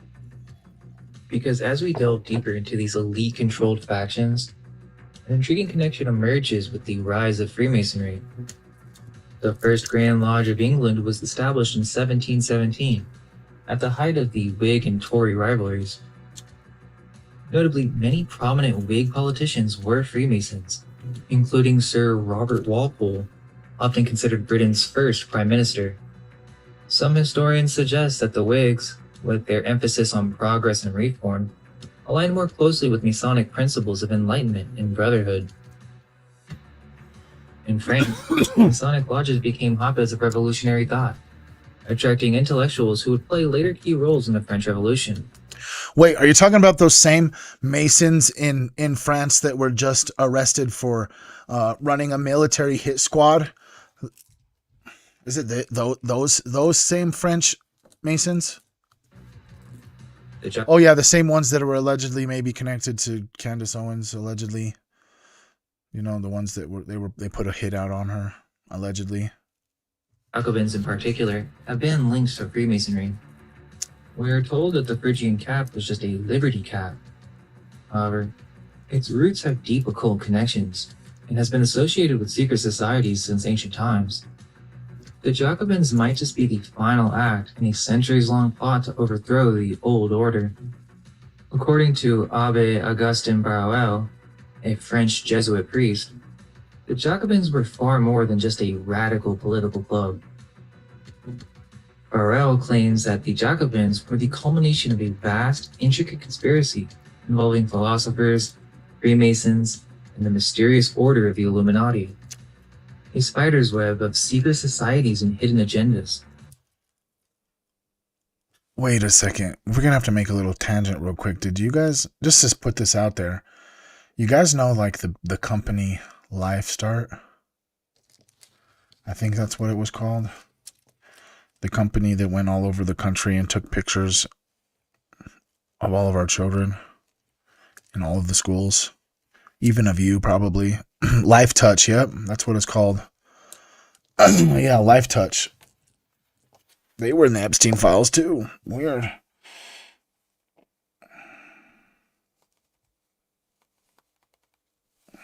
Weird. All converging on the Jacobin Club in revolutionary Paris. Barruel argued that the Jacobins were essentially a front for this grand coalition of conspirators. It was the adepts of impiety, the adepts of rebellion, and the adepts of anarchy, all rolled into one. The Jacobins were the muscle that finally implemented the long-held dreams of the philosophers and secret societies. While Voltaire and Rousseau laid the intellectual groundwork and the Freemasons and Illuminati worked behind the scenes, the Jacobins took center stage to bring down the monarchy and the church in a spectacularly bloody fashion. But the thing is that Barruel claimed that the Jacobins were using the same secretive hierarchical structure as the Freemasons and the Illuminati. Could the Jacobin Club have been just another lodge in this vast conspiracy, hiding in plain sight? Maximilien Robespierre, the infamous leader of the Jacobins, has been suggested to be a Freemason. Wait a second, are those homunculus? While concrete evidence of his Masonic membership remains elusive, many researchers point to compelling circumstantial links between Robespierre and Freemasonry. One of the most intriguing connections is Robespierre's establishment of the cult of the Supreme Being. This deistic belief system, which briefly became the state religion during the French Revolution, and incorporated symbolism that bears striking Its purpose was to replace Roman Catholicism as the state religion of France and to undermine the aesthetic cult of reason, which had recently gained popularity. Crazy. Where did Brigitte Macron come from then? Because he definitely is fucking part of some cult. similarities to Masonic imagery. Moreover, the very structure and rituals of the cult of the Supreme Being seem to echo Masonic practices. The emphasis on reason, virtue, and the supreme architect of the universe aligns closely with Masonic philosophy. Some historians argue that Robespierre may have been attempting to create a public version of Masonic ideals through this new cult. Robespierre's political ideologies, his approach to governance, and even his rhetorical style bear the hall. Your first step, Lawrence, is they're not disorders, bro. They're abilities. They're mental health abilities. Because they make you uniquely you. The more you continue to refer to them as disabilities or disorders, that more that those words, disability or disorder, is going to resonate in your electromagnetic field. You know what I'm saying? Hallmarks of Masonic influence. The secrecy surrounding Robespierre's personal life and the destruction of many documents during the Thermidorian reaction have only fueled. Oh, I know what you're. Okay, I know. I wasn't trying to. By me saying that, wasn't trying to say that you didn't know. You know what I'm saying? I was just pointing it out there for everybody else who maybe not had made that connection. The Jacobins' famous slogan, "Liberty," as well as a reminder to myself to remember that they're abilities. We are divine. We came here to be just who we are today. That's why we're here. Everything that you're going through, if you just switch and put on a different pair of sunglasses and just perceive it through a different lens, immediately from you becoming aware that the lens is different, everything changes. Equality, fraternity, takes on a sinister new meaning in this light. Could it have been a Masonic code all along, hidden in the heart of the French Revolution? While mainstream historians might scoff at these ideas, Borel's work invites us to look beneath the surface of the French Revolution. Were the Jacobins really the puppet masters? Or were they themselves puppets in a game that had been played out for decades, if not centuries? While the exact influence of Freemasonry on these political movements is debated and often veiled in secrecy, the overlap between political and Masonic membership is undeniable. As we turn to the formation of the first U.S. political parties, it's crucial to consider how these European political and fraternal traditions, including the possible Masonic influences, may have shaped the thinking of America's founding fathers, many of whom were known Freemasons. As Europe's political experiments were coming to an end, the American founding fathers were taking notes. They cherry-picked the best ideas, Montesquieu's separation of powers, the British Parliament's checks and balances, and the concept of opposing parties. But they didn't stop there. They conveniently mixed in some Masonic principles of brotherhood and enlightenment, sprinkled in some revolutionary spirit of the Jacobins, and topped it all off with the hefty dose of rugged individualism and distrust of centralized power. The result was a political system that looks all American on the outside, but with a European feeling. Sure, we're told it's a carefully balanced republic, mixing elite power with the common man's voice. But what if our founding... Do you actually believe, though? Do you guys... Come on, please, let's let me know. Do you actually believe that America is a combination of elite power with the citizen's voice? I don't think that really until as of recently, bro, until the internet happened, that majority of our voices even mattered. Like in the grand scheme of things, in the realm of politics. Now we got people like Joe Rogan and Candace Owens and Ian Carroll, and you know what I'm saying? In their realm, the people who created and founded the country, I don't think for 1 second actually really cared what the Goy thought. Oh, yeah. They definitely thought of us as Goy. You really think Christopher Columbus was the first one over here? Do your research, bro. It was the Jews. It was those guys. It was them. They came over here first. Fathers weren't just inspired by European ideas. What if they were actually bringing over these same secret handshakes and backdoor deals that ran the show in Europe? Think about it. Freemasonry, secret clubs, revolutionary ideas. All that stuff didn't just stay on. That is actually true. I want to make that connection with you, Tasha. It was America. It's been more now recently, the United States, but it was America for a long time. Team America, fuck yeah! We're here to save the motherfucking day, yeah! The other side of the pond. I don't know, has anyone seen that movie, Team America? It hopped on the same boats as our powdered wig-wearing founders.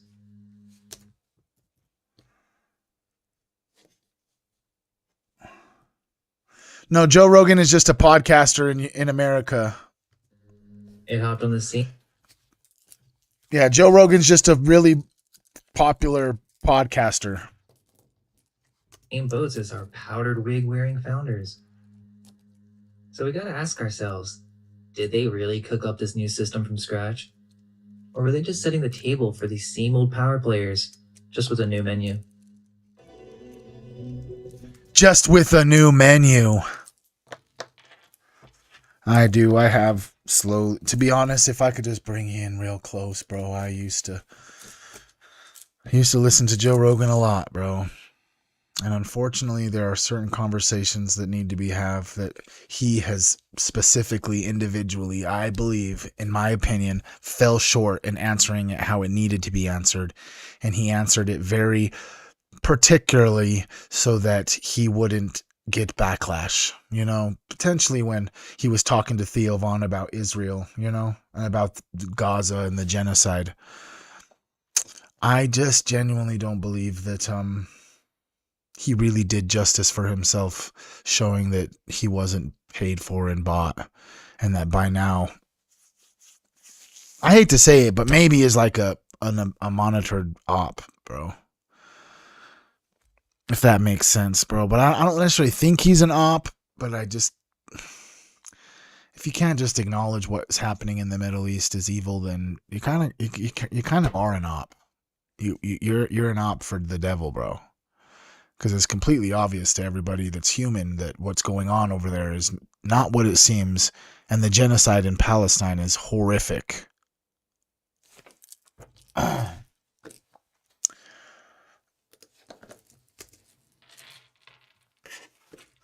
The first political parties of the United States. Who do we got up in here? Who do we got up here? Who's up here upon here?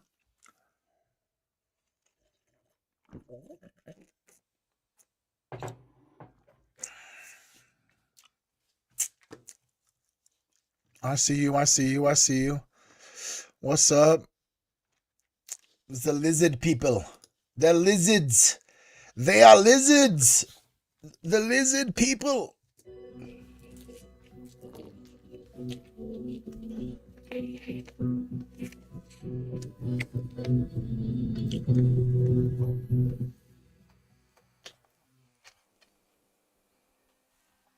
It's no secret that many of our founding fathers were Freemasons. But just how deep did this influence go? George Washington, the OG Mason president. He was initiated in 1752 and even laid the cornerstone of the U.S. Capitol. The OG Mason president. It's kind of crazy to hear him say it like that, huh? The OG Mason president. In full Masonic regalia. Washington even invoked a great spirit in the sky when he founded the city that would bear his name. Benjamin Franklin, who wasn't just a kite flyer, even though that painting does have Freemasonic symbolism. In fact, he was a Grand What the fuck? Master Mason, who helped write the constitutions of the Freemasons. Oh, and what's up with all those bodies under his basement? John Hancock, who probably... Come on, Mind Unveiled. You can't just fucking passively drop that in there. Grand Master Mason, who helped write the constitutions of the Freemasons. Oh, and what's up with all those bodies under his basement? John Hancock, who probably practiced his signature at Masonic meetings. Paul Revere, when he wasn't warning about the British, he was serving as Grand Master of the Massachusetts Grand Lodge. John Paul Jones, the father of the American Navy, was raising sails in Masonic degrees. Lafayette, the French hero of the American Revolution, was initiated by none other than George Washington himself. He was also interested in mesmerism and introduced it to George Washington. But wait, there's more. So many notable Masons from this era, and that's not even considering the ones who kept their affiliation secret. The Masonic influence is everywhere, in our history and in our monuments. Why is the Washington Monument an obelisk, a giant Masonic symbol in the heart of DC? Why is the Great Seal of the U.S. an all-seeing eye above the pyramid? Yeah, that's one thing that just never really has sat well with me now. You know, ever since we did like the Bohemian Grove and Illuminati type fucking vibes, you know what I'm saying? It's kind of fucking weird, bro. Masonic symbols right in our faces. Literally, that's what our state seals are. Take a closer look and you'll find it's just all Masonic imagery. From squares and compasses to columns and all-seeing eyes. It's a secret code hidden in plain sight across the entire country. So let's begin with the first political parties in the United States. Okay, so it's 1787, and the Founding Fathers are gathered around a table, kind of like a really tense Thanksgiving dinner. Under the table, many of them are wearing Masonic aprons. On one side, we've got the Federalist. Their star player is Alexander Hamilton. Historians insist that he was not a Freemason. However, evidence shows that he visited Masonic lodges, which only members could do. Strangely, even though he was married, apparently he lived in the grip of powerful attractions to other men. I wonder what that means. Apparently, a lot of the Founding Fathers had a strong attraction to men, even George Washington, which is no surprise if you know some... It was fucking fake and gay then too? What the fuck? I wonder what that means. Apparently, a lot of the Founding Fathers had a strong attraction to men, even George Washington, which is no surprise if you know some of the secret rituals of the Masons during the 18th century. Then there's John Adams, who's often depicted as feisty and opinionated. Funnily enough, historians again suggest that he wasn't a Mason. However, John Adams was in fact a Freemason member of the St. John's Grand Lodge in Boston, Massachusetts. On the other side, we have the Anti-Federalist. There's Thomas Jefferson. While historians often dismiss claims of Thomas Jefferson's Masonic membership, his relationship with secret societies is more complex than it appears. Jefferson was a confirmed member of the mysterious FHC Society at William and Mary College, a group so secretive its full name remains unknown. Intriguingly, he showed a keen interest in the Illuminati, defending their founder Adam Weishaupt in a letter to Bishop James Madison. Jefferson even drew parallels between the Illuminati's goals and those of Jesus Christ, suggesting a deeper understanding of esoteric philosophies. And then we have James Madison, often called the father of the Constitution, who's another founding father said not to have Masonic affiliation by historians. While not officially listed as a Freemason, tantalizing evidence suggests otherwise. John Francis Mercer, governor of Maryland, congratulated Madison on becoming a Freemason in a 1795 letter. John Dove, an early Grand Secretary of the Grand Lodge of Virginia, claimed Madison was one of the original founders of Hiram Lodge 59 in 1800. Intriguingly, Madison marched in Masonic processions and was present at cornerstone laying ceremonies conducted with full Masonic honors. The loss of many lodge records from this period makes this even more suspicious. Were they trying to hide this information?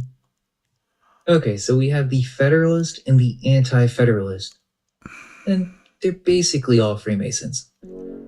The Federalists were like, we need a strong central government to keep this country together.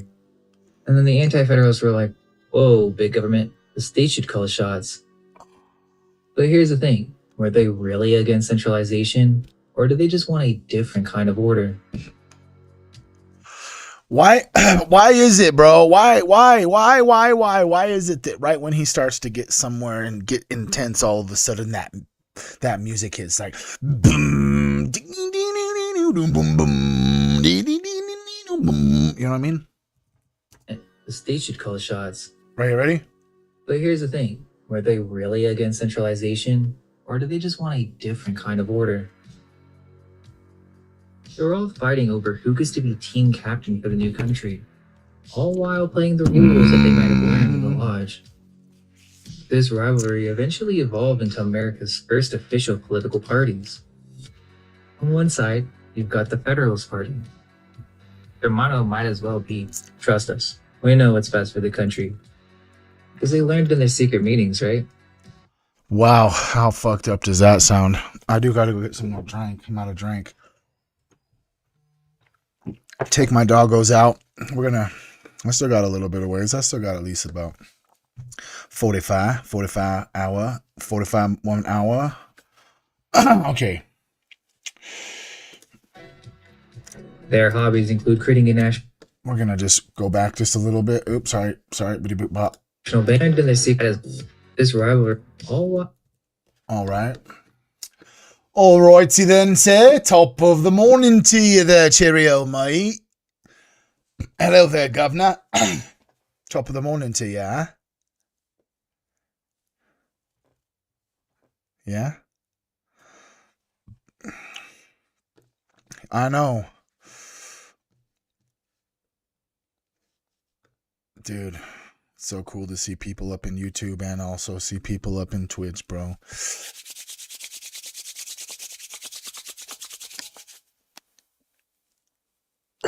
So I just send some energy to all of you guys. I hope you guys felt the hug. Felt the heat coming from my hands. I'm trying to push towards your phone so you can feel it in your hands. So you can know that I'm real, bro. Know that we are connected. Our freaking... Oh, my hands are getting so hot. It's insane, actually. Like I'm not actually even rubbing them really that much, bro. Oh, there we go. Whew. Sheesh. All right, I'll be right back. Of our nation. You know, here you've had the former Prince Andrew be prosecuted. You have Lord Mendelssohn in Britain be prosecuted. It's literally bringing down Norwegian royalty. You have business leaders in France being prosecuted. And here you have a sitting cabinet member who's lied about his involvement with Epstein, who is lying about whether Epstein blackmailed or not in his contact with Epstein, who is basically, if you saw the interview, if it was videotaped, you could tell he was sweating, he was mumbling, he was nervous. And he's still in the cabinet. It says that we're taking no accountability for what I call the Epstein class. People were caught up with this person and excused his behavior. I'm not saying that Howard Lutnick was involved in any way in raping or abusing young girls. I don't believe that based on the evidence. But I do believe that he knew much more about what Epstein was doing and he's covering up. Was that hearing under oath? I'm assuming the answer to that is no. And if not, is there a situation where he could be called back to testify, given that you think he was lying during this afternoon's hearing, and actually get him under oath so that there are some consequences if he decides to lie again? Well, there were consequences. It was a transcribed interview, not under oath, but lying to Congress is a crime, even under a transcribed interview. So a future administration could certainly look to whether he perjured himself. And he's put it out there where more things come out. It very well could be evidence of perjury.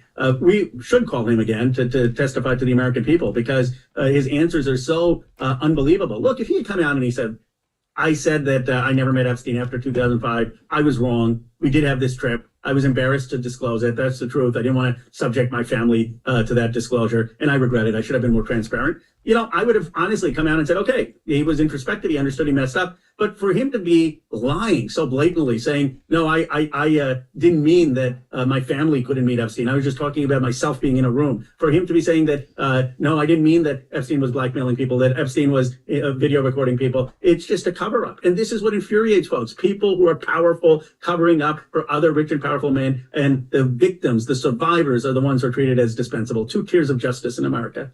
Can you talk about the difference here between why Howard Lutnick was given a closed-door deposition versus a public hearing? Yes, the Republicans are in power. They want to embarrass the Clintons, and they don't want to embarrass Howard Lutnick. This is not some law school class or any rational reason why one person was treated differently. This was the Republican majority protecting the president's cabinet member. There is absolutely zero reason this should not have been videotaped. And now I'm sure Comer thinks that was a great decision, because I guarantee you, Brian, you weren't in the room, but you can ask any others who were, if the American people had seen that interview, Lutnick would have been done. By the end of today, he would have been done. Would you be willing to commit to, if Democrats are able to retake the House in midterms this year, that not just Howard Lutnick, but any of these other folks who were involved with Epstein in any way could be called to testify publicly? Yes, because this is a personal cause for me. I get texts from survivors every other day. This has become so personal to me to see these women go through what they have for decades, to see them treated as totally dispensable, and then to see powerful men lying, having no remorse, no introspection. I'm not going to let that stand. And I know some people say, move on, just talk about Iran, just talk about gas prices, but you can't do that when you've met these survivors, when you've seen their trauma, when you have people at airports come up to you and say, let me tell you about the trauma in my life when I was abused. And how do you think it feels for every single one of us that sit here as survivors in our own way? That we can just like have conversations with people about stupid shit. You know what I mean? It just seems like it's almost impossible for me to even entertain some sort of small talk with people when they don't want to have conversations about the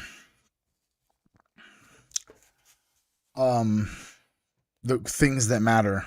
You know what I'm saying?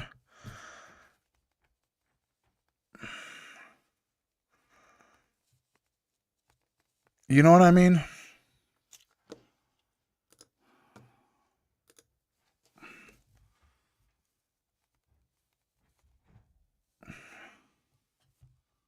You know what I'm saying? They're all fighting over who gets to be team captain for the new country, all while playing the rules that they might have learned in the lodge. This rivalry eventually evolved into America's first official political parties. On one side, you've got the Federalist Party.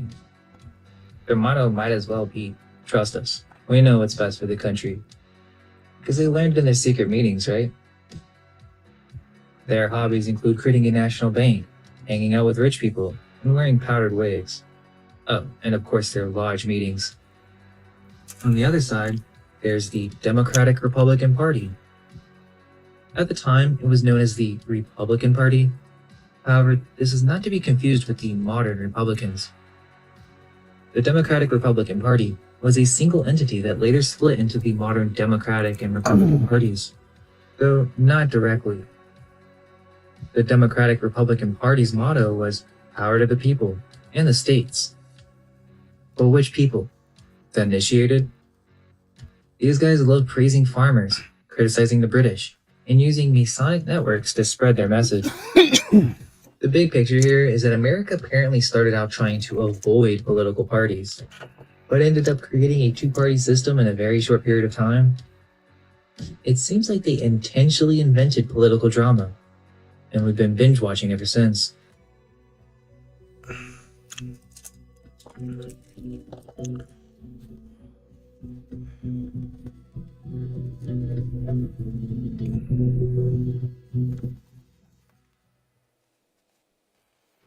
Interestingly, the era of good feelings all revolves around the War of 1812, which seems to be the point of a great reset in the United States. This conflict, often overlooked in our history books, might have been more pivotal than we're led to believe. Sorry, I was lost in the sauce for a second. Trying to take care of something on my phone. It seems like they intentionally invented political drama. I guess we could just pause right there. I would just maybe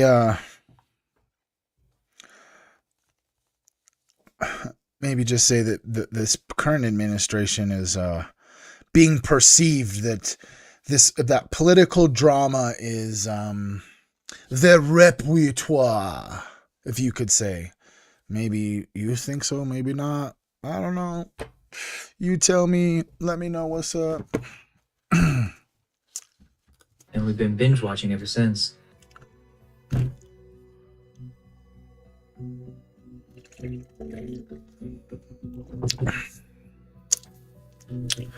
The era of good feelings, huh?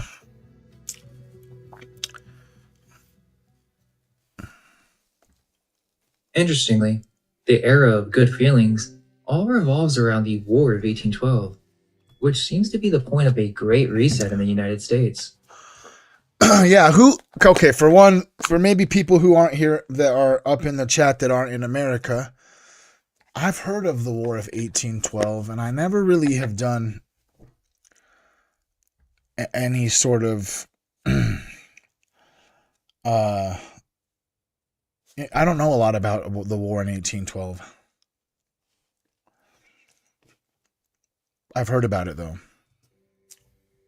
His conflict, often overlooked in our history books, might have been more pivotal than we're led to believe. After the War of 1812, the Federalist Party, the original elite political party, suddenly crumbled. But why? On the surface, we're told it was due to their opposition to the war, which made them appear unpatriotic. But could there be more to the story? Well, the War of 1812 saw... Oh, that's like with the Confederation, right? Oh, shit. So, blah, blah, blah. See, I almost fucked up again. I'm sorry, you guys. You're right. Dude, I'm sorry, you guys. It makes me feel silly. It makes the burning of Washington. It makes me feel like, come on, dummy. I'm sorry, guys. The era of good feelings all revolves around the War of 1812, which seems to be the point of a great reset in the United States. His conflict, often overlooked in our history books, might have been more pivotal than we're led to believe. After the War of 1812, the Federalist Party, the original elite political party, suddenly crumbled. But why? On the surface, we're told it was due to their opposition to the war, which made them appear unpatriotic. But could there be more to the story? Well, the War of 1812 saw the burning of Washington, D.C., including the White House and the Capitol. In the aftermath, we see a rapid decline of the Federalist and a rise of Masonic influence in rebuilding efforts. Is it a mere coincidence that many of the architects and planners involved in the Reconstruction were Freemasons? What about this ballroom, though? Isn't that like... Did you know that, like, Donald Trump's, like, the only president that's ever, like, just, like, destroyed the building before? And didn't... Allegedly, this is just what I hear in the sphere of opinions, is that he's like... Cheers, mate. He's like, the first president to just decide without Congress or without any approval, without any questions, and just all of a sudden one day he just started just destroying the building to just build this ballroom that he decided he's going to build. Did you know that there was like a lawsuit? Actually, someone filed a lawsuit against him, against the government for destroying the ballroom, because there are laws in place that require certain regulations and certain things to be approved and certain checks and boxes to be marked off if you were going to do any sort of alteration to historic buildings. And I would like to believe that the White House is a historic building. So unfortunately, it would seem that there are way more than just his whim to build a ballroom. BAALROOM. Moreover, the war's end ushered in a new economic era, with the chartering of the Second Bank of the United States in 1816. Yeah, I mean, the basketball courts, I do get that part, you know what I mean? But at the same time, Obama did marry a dude, allegedly. So, like, he already had his whole thing backwards. You know what I mean? And that's even if you believe that Obama is even Obama and that he didn't steal someone's identity and have like a fake birth certificate and allegedly I better stop, or Michelle Obama's husband, Barack's husband, Michael, is gonna beat me up or something. But allegedly the rumor and conspiracy goes that Barack Obama isn't who he says he is, and he's not even an American citizen. He was like the first planted president from a different country. And they tricked all of us, allegedly. Here's the thing. The Federalists led by Alexander Hamilton, had originally championed the idea of a strong central bank. They established the first Bank of the United States in 1791. The Democratic Republicans, on the other hand, initially... I mean, to be honest, it's just like this Midas touch thing that happens to these retards. To be honest, they're just like, oh, you're gay or a pedophile. We know that because you got caught. So do you want to go to jail or do you want to become the president? Oh, we know that your husband's a dude. And this time I was actually talking about Emmanuel Macron, the president of France, allegedly, right? It's like, hey, we know that you're a pedophile, Brigitte. Do you want to go to jail or do you want to become the first lady? Opposed the idea, viewing it as unconstitutional and Allegedly he was like 40 years old and Emmanuel Macron's teacher and fell in love with him the first time he ever saw him on a play, in a play when he was 15 years old. a threat to state rights.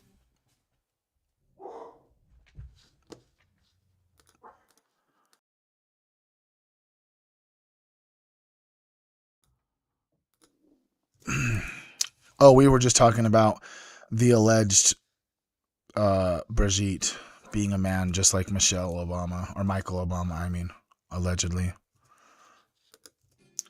But after the War of 1812, something strange happened. The Democratic-Republican controlled Congress and presidency under James Madison, yes, the same party that had opposed central banking, chartered the Second Bank of the United States. It was as if the Democratic Republicans had adopted a key Federalist policy just as the Federalist Party itself was fading into obscurity. This begs the question, who really stood to gain from this new financial order? Was this shift a result of wartime pragmatism? Or were there unseen forces at work manipulating both parties to serve a hidden agenda? By 1816, the Federalist Party couldn't even field a presidential candidate.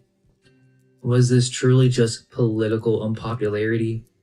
Or had they served their purpose in introducing the concept of central banking, only to be discarded once the Democratic Republican... Yeah, so you're telling me that us goy, we have to get permits to renovate our house, but the president doesn't have to fucking ask anyone to just destroy the building? That's weird, huh?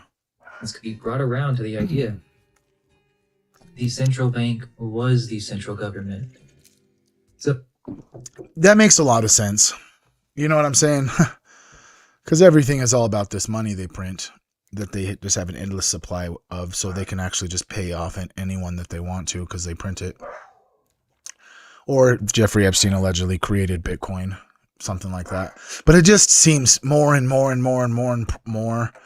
that it's like the Federal Bank of America, not the United States of America.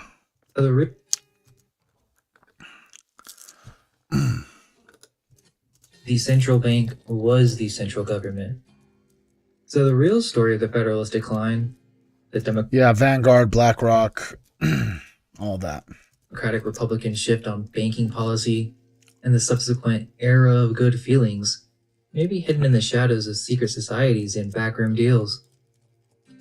Could this period represent not just a political realignment, but a consolidation of power by financial elite and secret societies, now able to influence policy? For real, huh? That's true. Rick and Morty for life, homie. I guess I'll bring you in close. I'm obsessed with Rick and Morty.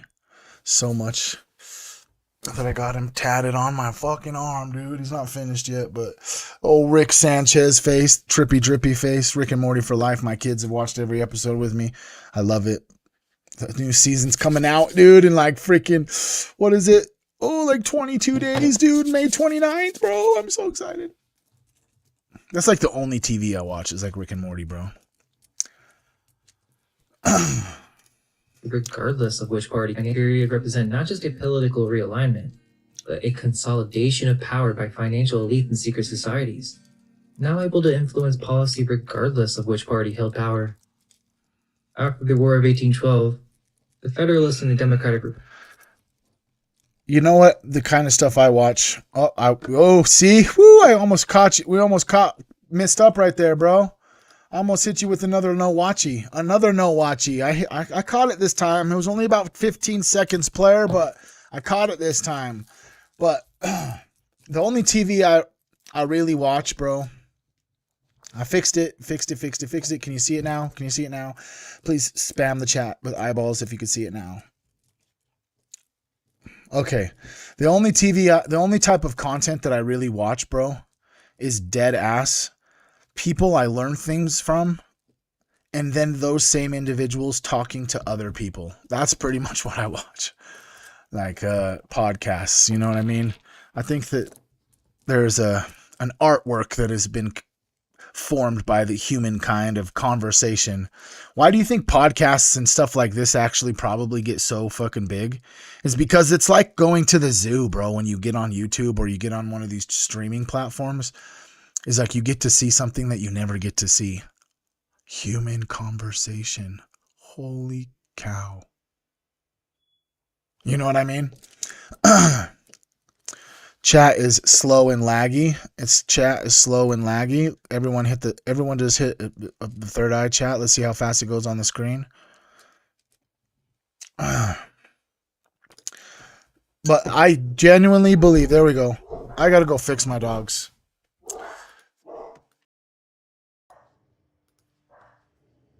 I'll be right back. So I'm 100% committed to calling Lutnick and others. And I know Robert Garcia, a great ranking member, has the same passion. Congressman, there seems to be like an impasse here because we have 3 million files that still haven't been released. Todd Blanche has basically made it clear with Pam Bondi's departure that what went with it was any hope of having those 3 million files released. And so where do we go from here where they continue to be in violation of the Epstein Files Transparency Act, which you co-authored with Thomas Massey, and there just doesn't seem to be any movement or urgency or desire to abide by the law, you know, as it relates to those other 3 million files? Look, people used to ask me, is this going to have to wait till 2029 when we had a Democratic president? And I say, no, I think we're going to get there before that. But at this point, it's going to require a Democratic Congress. It's going to require a Democratic Senate and ultimately a Democratic president to get justice, the true justice. But we're not going to give up now. We're going to push for more people like Bill Gates. Sorry, there's just so many times where I'm like, I find myself getting kind of irritated with my dogs, bro. But even though I get irritated with my dogs, that they bark at everything that even comes by my door, bro. Comes by my window. If they can see anything outside, they freak out. Is that I know if they ever come to get me, my dogs will warn me first, bro.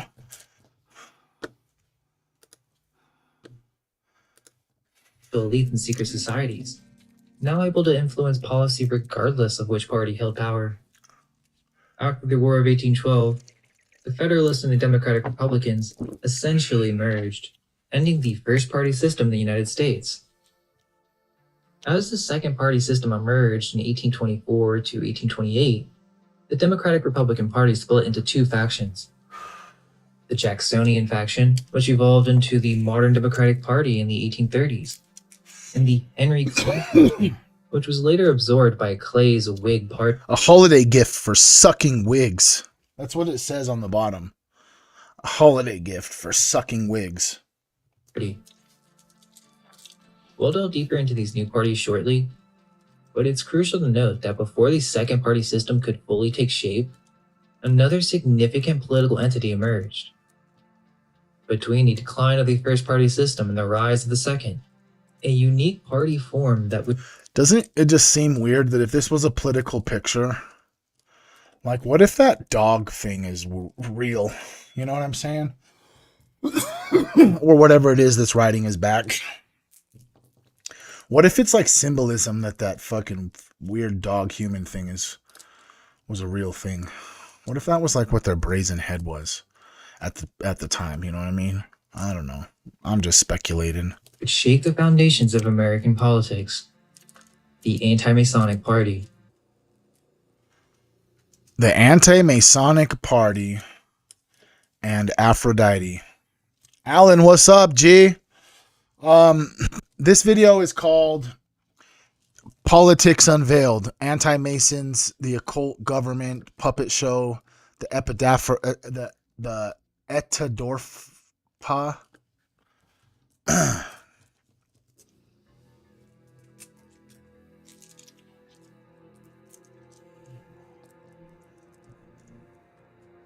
It's just about understanding the origination, mind unveiled lens of how politics were created and where it came from. Really, I just felt like we're going to definitely need some political discernment, especially if they're about to disclose some alien stuff regarding information trying to discredit who Jesus was.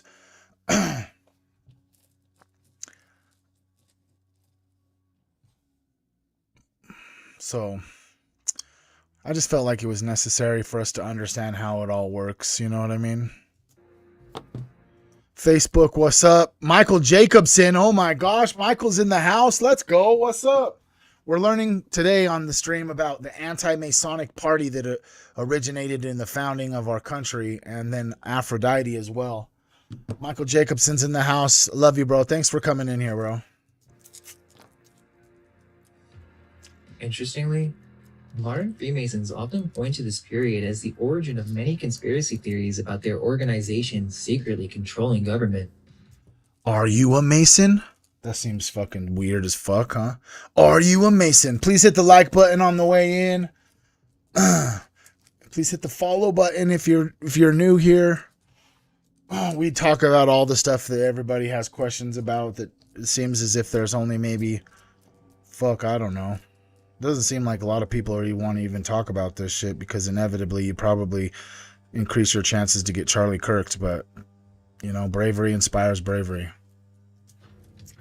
The anti-Masonic Party, America's third political party, and arguably the first with a platform beyond the centralization versus state power debate, brought these suspicions to the forefront of national discourse.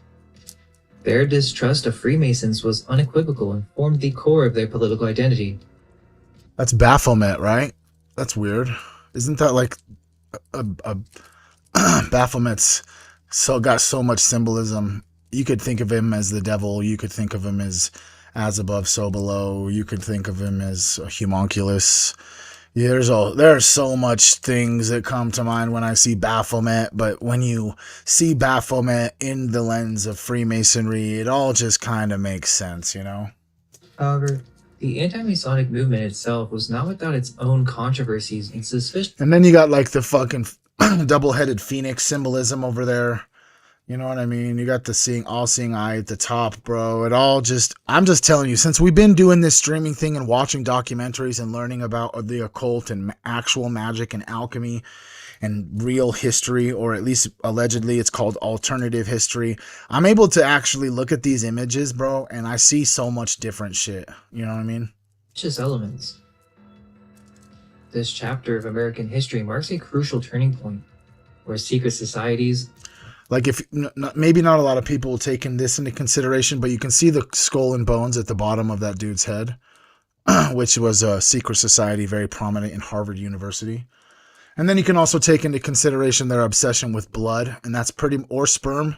It could be a symbolism for sperm being the life seed or the creation. Homunculus, you could go into begonia with blood and all sorts of weird, crazy shit. You know what I'm saying? They got the freaking the V, which is like the compass. You know what I mean? They got you got all the fucking the wigs and shit. You know what I'm saying? With the bald cannibals potentially. This just insane. Political power and public paranoia intersected in ways that would shape conspiracy theories for generations to come. This all started, supposedly, because of the Morgan affair. It is like the Bohemian Grove stuff. That was actually Bohemian Grove. The reason let me bring you in close real fast.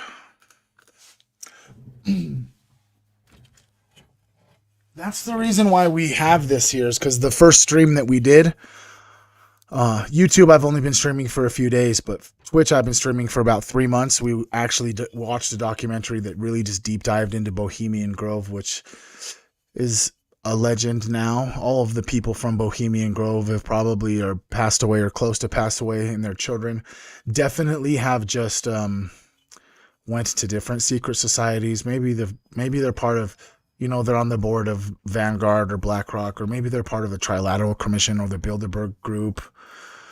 Or maybe they're just a part of the secret society that Jeffrey Epstein created and nobody knows who those people are.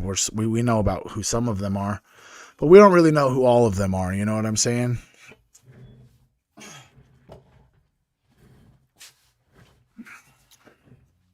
Yeah, Moloch, Baal, all that stuff. The demons that they worship and they sacrifice all the missing kids to. Yeah. Paranoia intersected in ways that would shape conspiracy theories for generations to come. This all started, supposedly, because of the Morgan Affair. The Morgan Affair of 1826 was a pivotal event that sparked the anti-Masonic movement in the United States. At its center was William Morgan, a resident of Batavia, New York, whose disappearance and presumed murder in 1826 ignited a powerful movement against the Freemasons. You see, Morgan had announced his intention to publish a book exposing Freemasonry's secrets. He was going to publish an expose titled Illustrations of Masonry, critical of the Freemasons and revealing their secret degree ceremonies in detail. Then, he was arrested on trumped-up charges. Now, that's just a weird phrase, too. Trumped-up charges, bro. Why does Trump have to be everywhere, bro? He's a time traveler, bro. He's a fucking time traveler, bro. His uncle stole Nikola Tesla's fucking patents, allegedly created a time travel machine.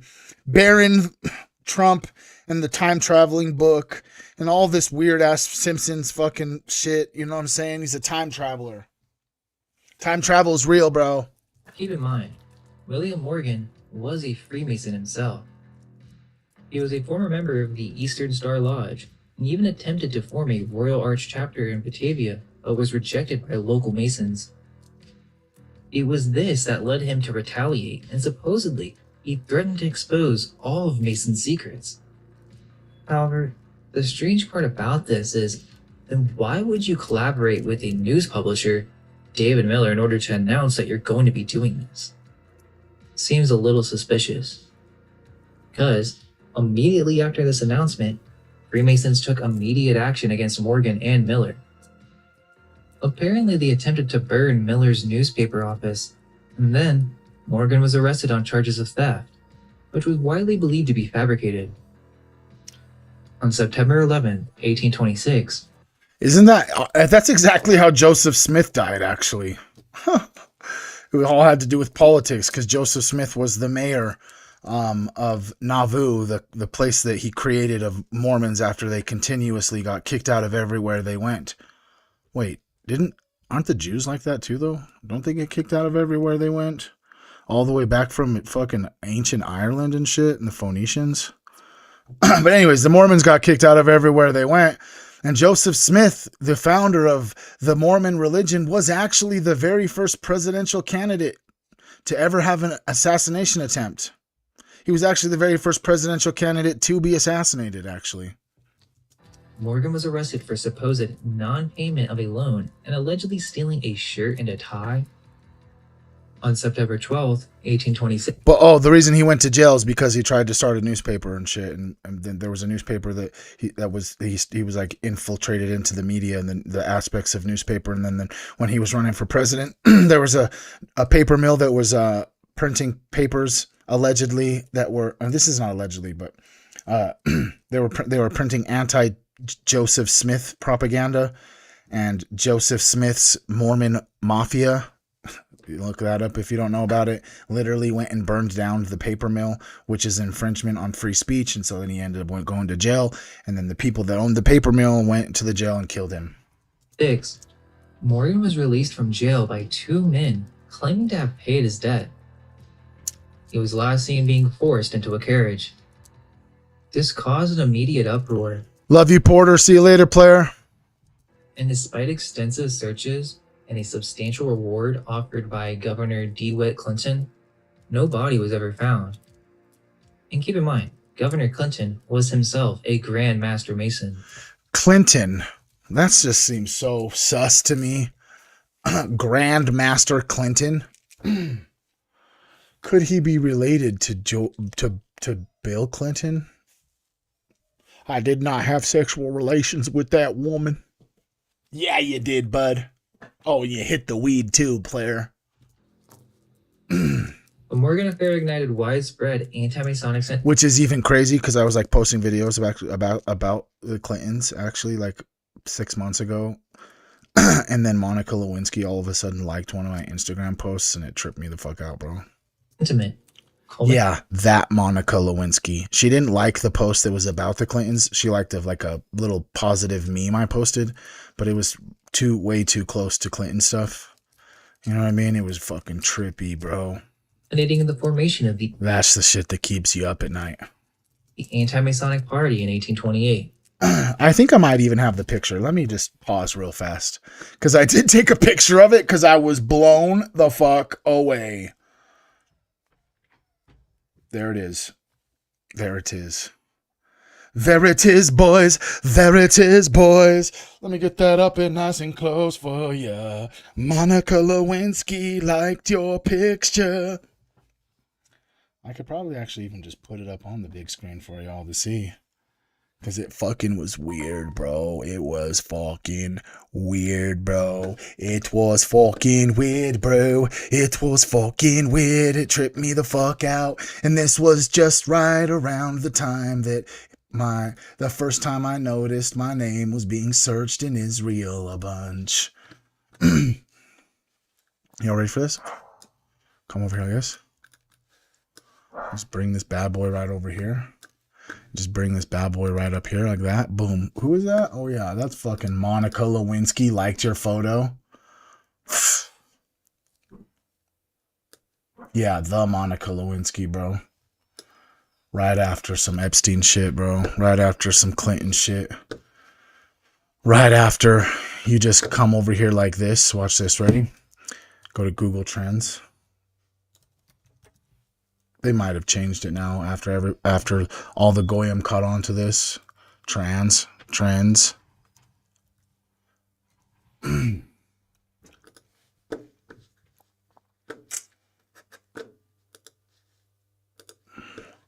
just come over here like this. And you just go like this and you just type in. Let's just do trip over drip.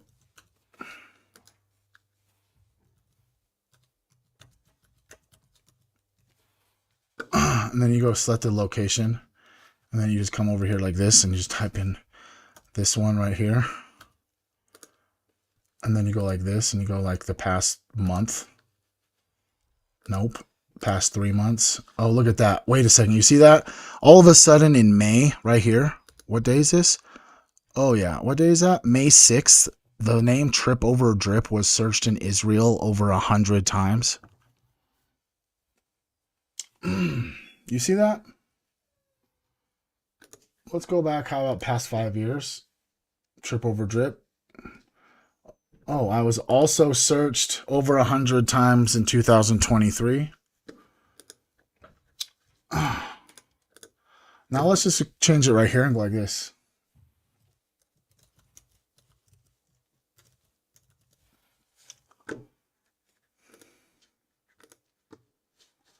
So, 3 months. Yep. See, my actual name on March 16th was looked up 100 times.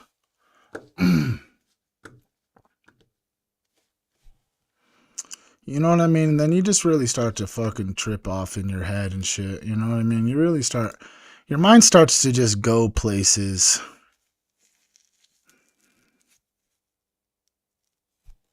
You know what I'm saying? Especially, you know, if you can potentially, just take in the lens. If you could just like potentially take in the lens that Monica Lewinsky was definitely connected allegedly to Israel, and Israel was trying to force Bill Clinton's hand to do something. Can we not just acknowledge that?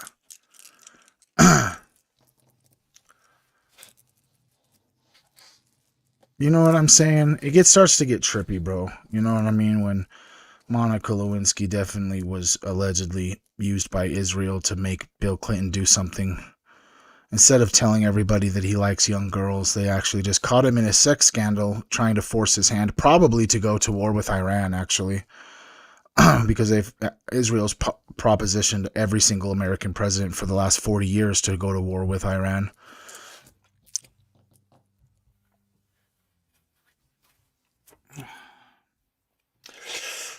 Oh boy, shit gets heavy sometimes. Just letting y'all know. But you know what? Bravery inspires bravery, and I'm not scared. I'll never hurt myself. I love my life. I love my family. It's insane that we're in a position on planet Earth where people feel like they have to say that, but it is what it is. This controversy lasted nearly 2 decades into the late 1840s and was a pivotal factor in Freemasonry's apparent decline. However, it's possible this period marked not only a true decline, but a strategic retreat into greater secrecy. The Freemasons may have used this turbulent time to shed their past stigma and recalibrate their public image. Intriguingly, despite Morgan's disappearance, his exposé was still published by Miller. This does raise questions about the true nature of the incident. Was it really a genuine attempt at suppression, or a calculated PR maneuver? If absolute secrecy was the goal, surely they would have silenced Miller as well. I also just want to make a connection that March is roughly around the time when I started my stream. It's crucial to note that was when my name was searched in Israel. Morgan's book only unveils the first 3 degrees of Freemasonry, the Blue Lodge degrees. Having been rejected from the Royal Arch degree, Morgan couldn't reveal Freemasonry's deepest secrets. This selective transparency might have been a strategic move, allowing lower degree practices to be exposed to dispel broader suspicions while protecting the truly sensitive information of higher degrees. But even these lower degree rituals are bizarrely incongruous with the public personas of the politicians and elites associated with them. The practices described are strange and archaic. You have elaborate initiation rituals involving blindfolds, symbolic objects, and solemn oaths. Secret handshakes, just like the Mormons. Secret handshakes, passwords, and gestures for identification. Just like the Mormon temple. Dramatic. That's how you're able to enter these sacred rooms in the temple. It's not by your temple recommend, it's by whether or not you know the secret handshake and the password to get in. Esoteric reenactments, like Hiram Abiff's murder. A degree system with escalating complexity and symbolism. Emphasis on secrecy about the group's practices. It's like their way of literally knowing how much information you know just by a handshake. It's pretty insane, right? Oh, wait a second. Hasn't there been like a whole bunch of controversy over these weird handshakes happening in the political sphere as of recently on the news and shit? Like, Pete Hegseth shaking hands with somebody and they do like a Masonic handshake, or Donald Trump doing a handshake, or how about the video that I showed you a week or so ago, allegedly, of Donald Trump literally in a Scottish rite, R-I-T-E, right, not R-E-I-C-H. That's not what I said. A Scottish rite, which is a Freemason lodge. The video does kind of look, maybe it could have been altered. It does also kind of look like kind of grainy, so I don't really know if it's true, but it just kind of seems weird when those videos are coming out on the internet. There's also videos of like secret handshakes and weird little hand symbols and symbolism of their hands in their coat jacket and just like some weird shit, right? A blend of multiple religious elements with moral teachings. References to ancient history and architecture, particularly Solomon's Temple. Odd physical postures and movements in ceremonies. Anachronistic roles and titles. And finally, a mixture of practical morality with esoteric symbolism and mysticism. Now, these Blue Lodge degrees are relatively accessible, leading some to dismiss Freemasonry as merely a benign social club focused on self-improvement and philanthropy. However, this accessible facade may serve to obscure the more guarded higher degrees and exclusive orders, reserved for a select few and protected by even greater secrecy. Oh boy, doesn't Team Human just love charts? We have so many charts we went over. I'm gonna have to find this chart and we're gonna have to go over it. You know what I'm saying? We just love charts here. Let's just take a quick gander real fast. It says the family chart, the Red Cross of Constantine, the Inspector General, Sovereign Grand Inspector General. You know what I'm saying? We got the Order of St. Thomas, the York Rite Sovereign College, the Order of Malta, the Order of the Red Cross, which is a crazy conspiracy all in itself is Red Cross. Orders. Reserved for a select few and protected by even greater secrecy. You got fucking the Order of High Priesthood, the aligned Masonic degrees. You got fucking all the way up to Master Mason, bro. Thrice Illustrious Master. Yeah, you know what I'm talking about, Nolan. You probably see a lot of this crazier shit because you did go to some of this stuff. You're a Mason, right?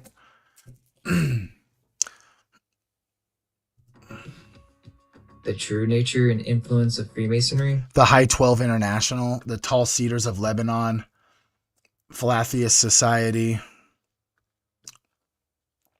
State Lodge of Research. You're not a Mason, but you have information regarding it.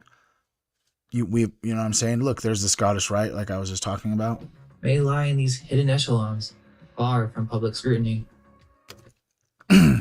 Order of Agmaranth, Eastern Star, White Shrine of Jerusalem, Ladies of the Shrine, Daughters of the Nile, Social Order of Baconat, Order of Demele, the Rainbow for Girls, Job's Daughters. Crazy as fuck, bro. Anti-Masonic Party. Crazy as fuck, bro. Yeah, I mean, to be honest, you have to take with a grain of sand with if anyone is claiming to be a 33-degree Mason, because the knowledge, just like magic, bro. Magic. Oh, let me put it in there. Let me put it up in there for you, Michael. I'm so happy. This is my homie, bro. I'm so excited that you're in here, bro. Wait, what is this? Oh, this is Webb's chat. I'm in the wrong one. I was about to say, what the fuck? Why is there like 9/11 chat in here? I was like seeing Webb's chat's pretty crazy. Copy the link. I'm just gonna if you're in Twitch right now, I'm also on Twitch too, Michael. But if you're in Twitch right now, let me go ahead and I'm gonna drop the Discord link real fast. Just let me drop it real fast up in here. Ooh! For some reason I don't like the sound of my voice, bro. It makes me feel weird. I don't know. Is anyone else like that? Okay, so the Discord is pinned to the top of Twitch chat. Let me get it right there. Oh, let me get it right here. Like this.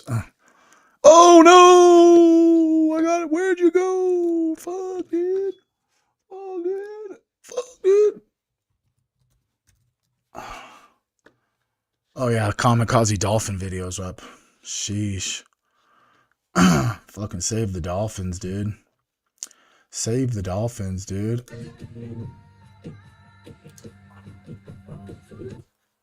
Save the dolphins, dude.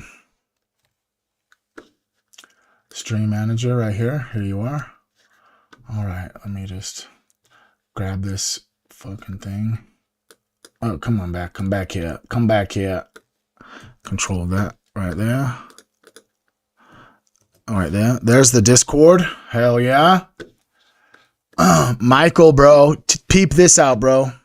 Cause I'm gonna go have lunch with the wife, but peep this out, bro. Let me bring the chat back over here. Let me shrink you up, I guess. Let me shrink you up like this. Let me come back over here. Give me a comment. Let me just go like this. Please download the Discord if you're not in there, bro. The Discord right now, bro, we got, let's see, 9 people online right now, and there's 180 people offline. We got almost a Discord community of 200 peeps, and all of it is become organic. It's all from us, Team Human. This is legitimately by the law. All of it is organic from Team Human, bro. But let me show you this, Mike. One of these days we're getting some of this shit up inside of Stogies, bro. We got the tripoverdrip.shop. You guys want to help? Shop. Oh, well, what's happening? You guys want to help? Shop. Oh, well, what's happening? You guys want to help? Shop. Oh, well, what's happening? What's going on? Want to help? Shop. Oh, well, what's happening? What's going on? Want to help? That's muted. What's happening? What's going on? That's muted.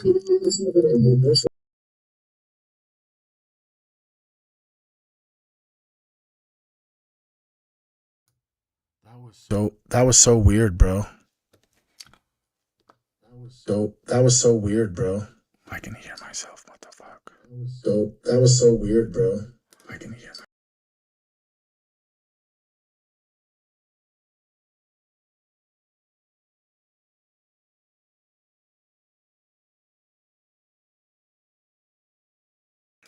Sorry, guys. That was fucking trippy, dude. I had fucking. Yeah, I don't know what was happening right there, bro. But anyways, check this out, okay? We got the release all their names, stop protecting pedophiles, that Team Human merch, 99% over the 1%. Bro, we just dropped this one.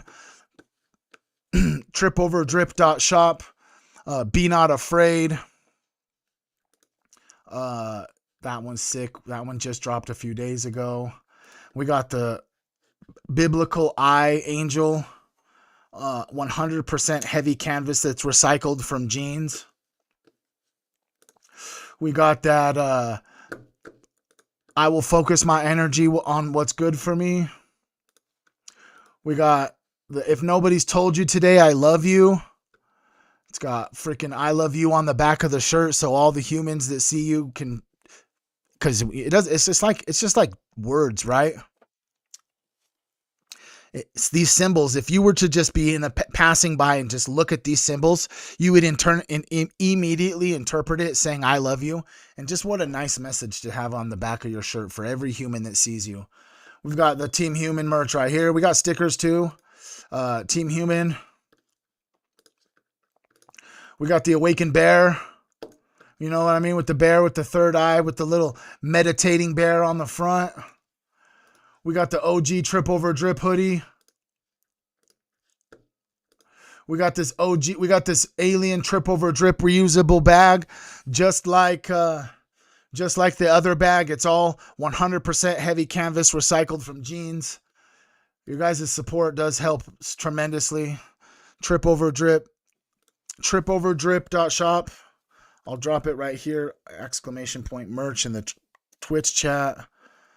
Please use the link above. Get your merch today. Help keep the lights on over here. You know what I'm saying? You help support the channel. If you haven't noticed, I don't got no sponsors, bro.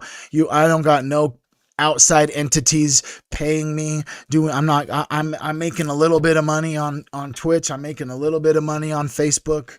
I'm not having any other sort of company pays me anything. So all of the funding is all just fan funded, basically. It's all people who believe in me, believe in the mission, a part of Team Human. All you guys are helping keep the lights on.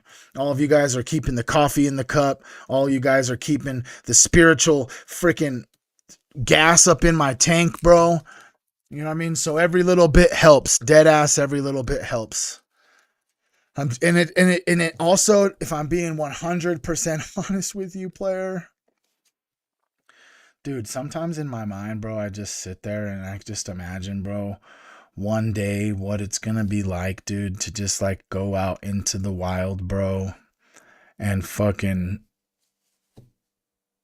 just randomly see someone wearing my merch, bro.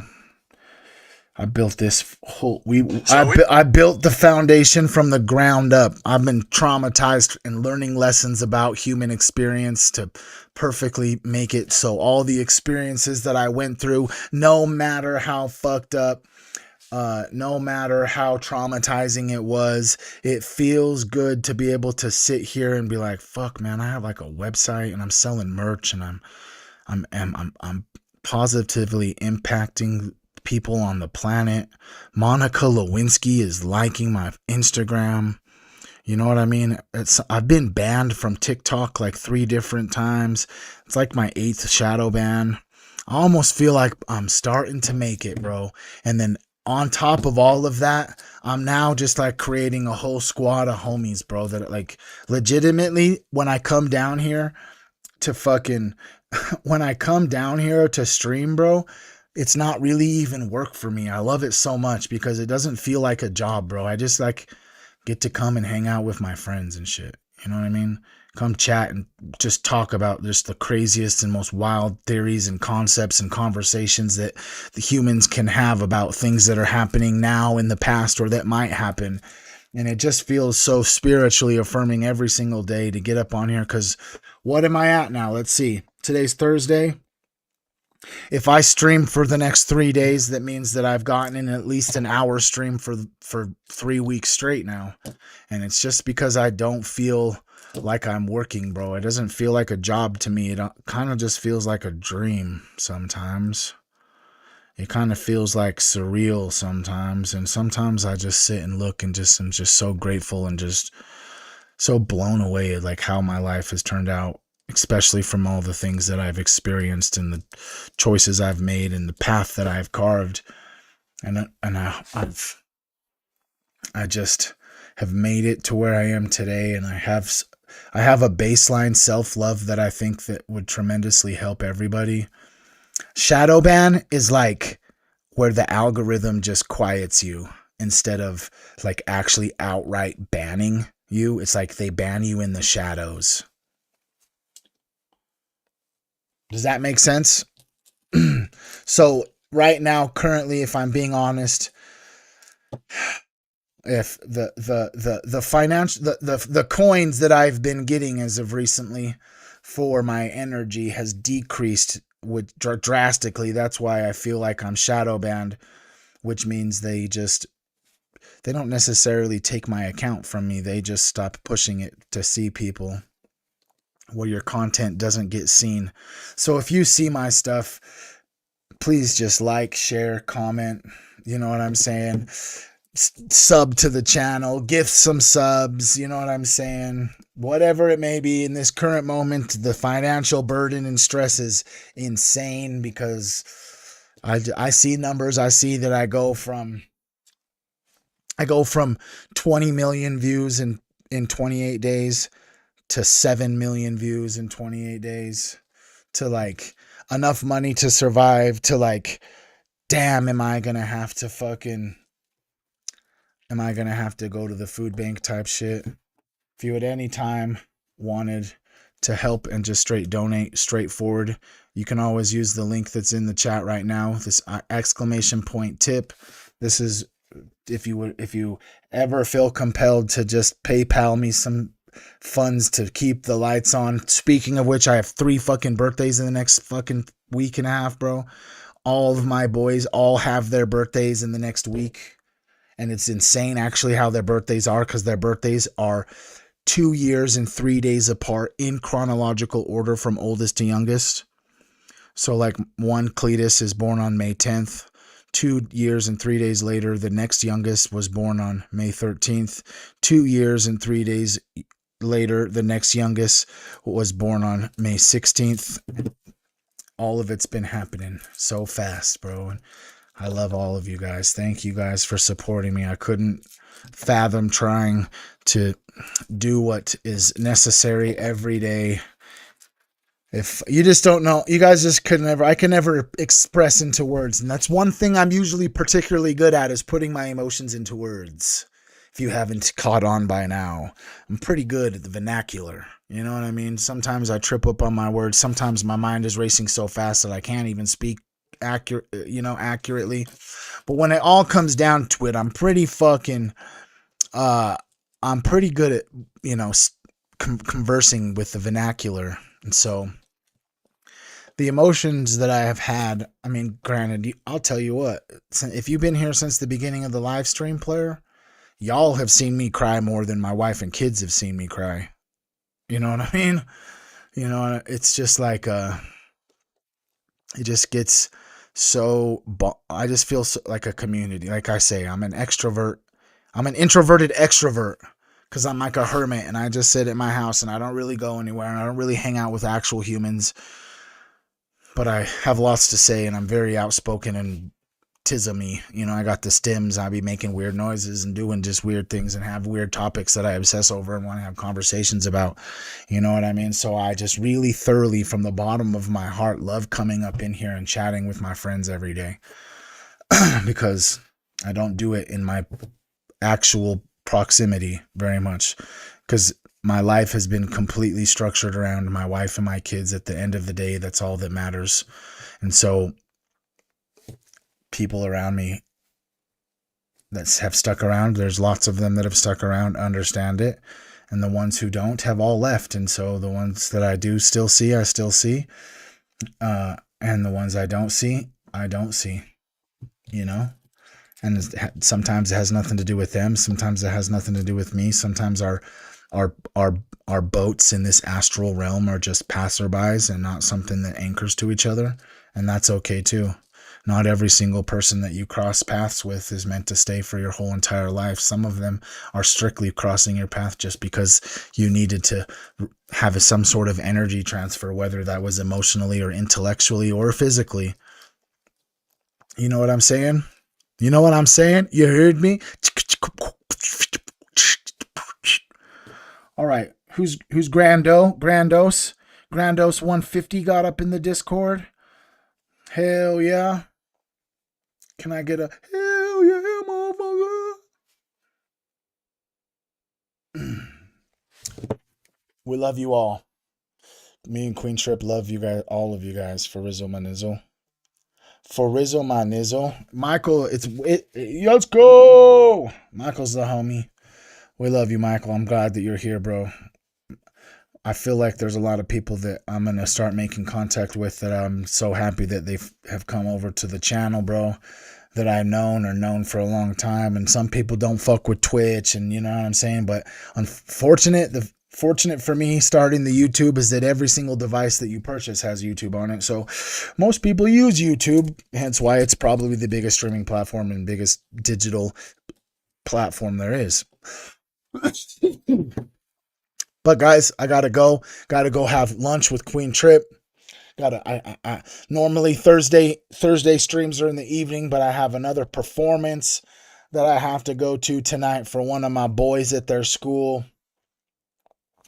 They be having performances and birthdays. This shit's been ups and downs and all arounds, my friends. But real quick, before I go, can we just all no matter where you're at, if you have the possibility to do so, just maybe even put your phone down and just get in a little bit of a comfortable position, and can we just have a few deep breaths to leave for the rest of the day? You know what I'm saying? Can we all just have a few deep breaths? Breathing, intentional breathing is magical for your body, your soul, your mind, your consciousness. There's a specific reason why every spiritual practice on planet Earth has breathwork exercises. They talk a lot about how when you deep breathe, so you have like this connection to the etheric and the electromagnetic field that's around your body. There's also research that says that when you do deep breathing, that dimethyltryptamine is just secreted from your pineal gland. And it's almost impossible after a couple deep breaths, you actually start to feel the energy shift. The people who don't want you to deep breathe most likely are going to tell you that you're going to fall, you're going to pass out. You're going to get dizzy. If you fall and pass out, then you need to be sitting, obviously, but that doesn't, the people that say that you're going to fall and pass out, it doesn't mean stop. That's just a natural mechanisms if you're not used to deep breathing.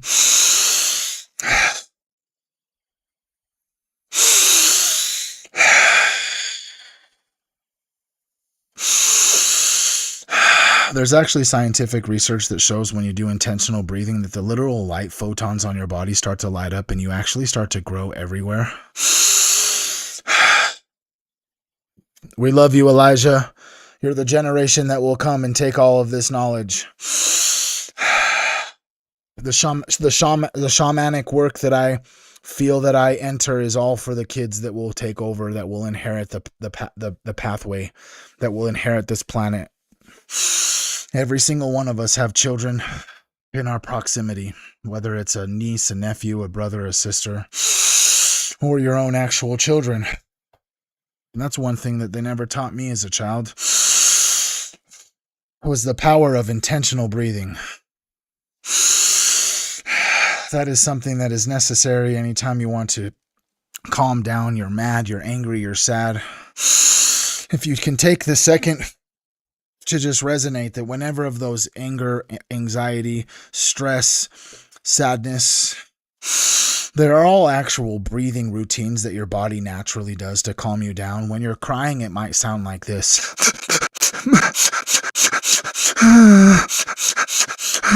Yeah, that's a breathing technique your body naturally does to start calming your energy. When you're angry, your body starts to get really shallow. That's why you make choices that you would normally never make, because it actually closes off your parasympathetic nervous system and your circulation to your brain, and specifically the section of your brain that makes decisions. So it's always important in a world that wants you to just go, go, go and never stop and sit in the present moment, to fill your lungs all the way to the fullest capacity. And do it more than one time. Do it as many times as you can possibly do in the moment that you give yourself to enter the present moment. Because when you breathe intentionally, it's almost automatic that you have to enter the present moment. There's no future, there's no past. It's only just here. That's why there's magic in intentional breathing. It's because it's something that your observation has to intentionally choose to do. Other than that, if you don't choose to intentionally breathe and fill your entire lungs, you'll just do what you always do and just continuously just breathe at the automatic shallow breathing that our body's naturally automatic nervous system does. That's just like the system that blinks too. And if you did enter that space with me and energetically just breathed and we are all connected, what if that is a form of prayer? There's a lot of sayings in the spiritual realm that, you know, if two people gather in the purpose of Jesus, that the spirit is there.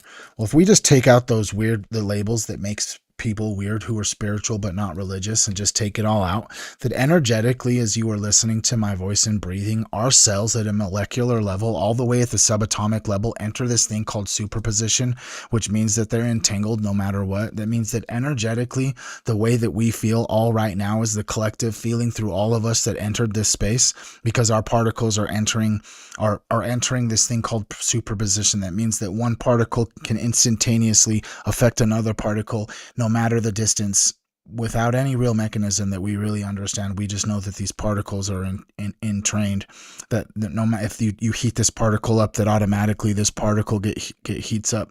And the reason I keep doing and like to do these breath exercises and reaffirm to your consciousness that we are all interconnected at a particle level, not just with the particles of these materialistic things and other humans in our proximity, but we're also connected at a particle level with all the people that are on Team Human, so that when anyone that is on Team Human that may or be struggling with mental health or things that are happening in their life, and when people from Team Human genuinely are sending love energy out into the universe, that when I am genuinely sitting here, as someone in the chat may say, hey, I'm not feeling well, or I have a surgery, and that we all sit and start to resonate to put a protection energy or a healing energy towards that person, that my understanding of spirituality and quantum physics, which I call quantum spirituality, it's undeniable to me that once we all enter that space, just like we entered this space, that the particles that are over there or right here when I may need it, that they actually are altered based off of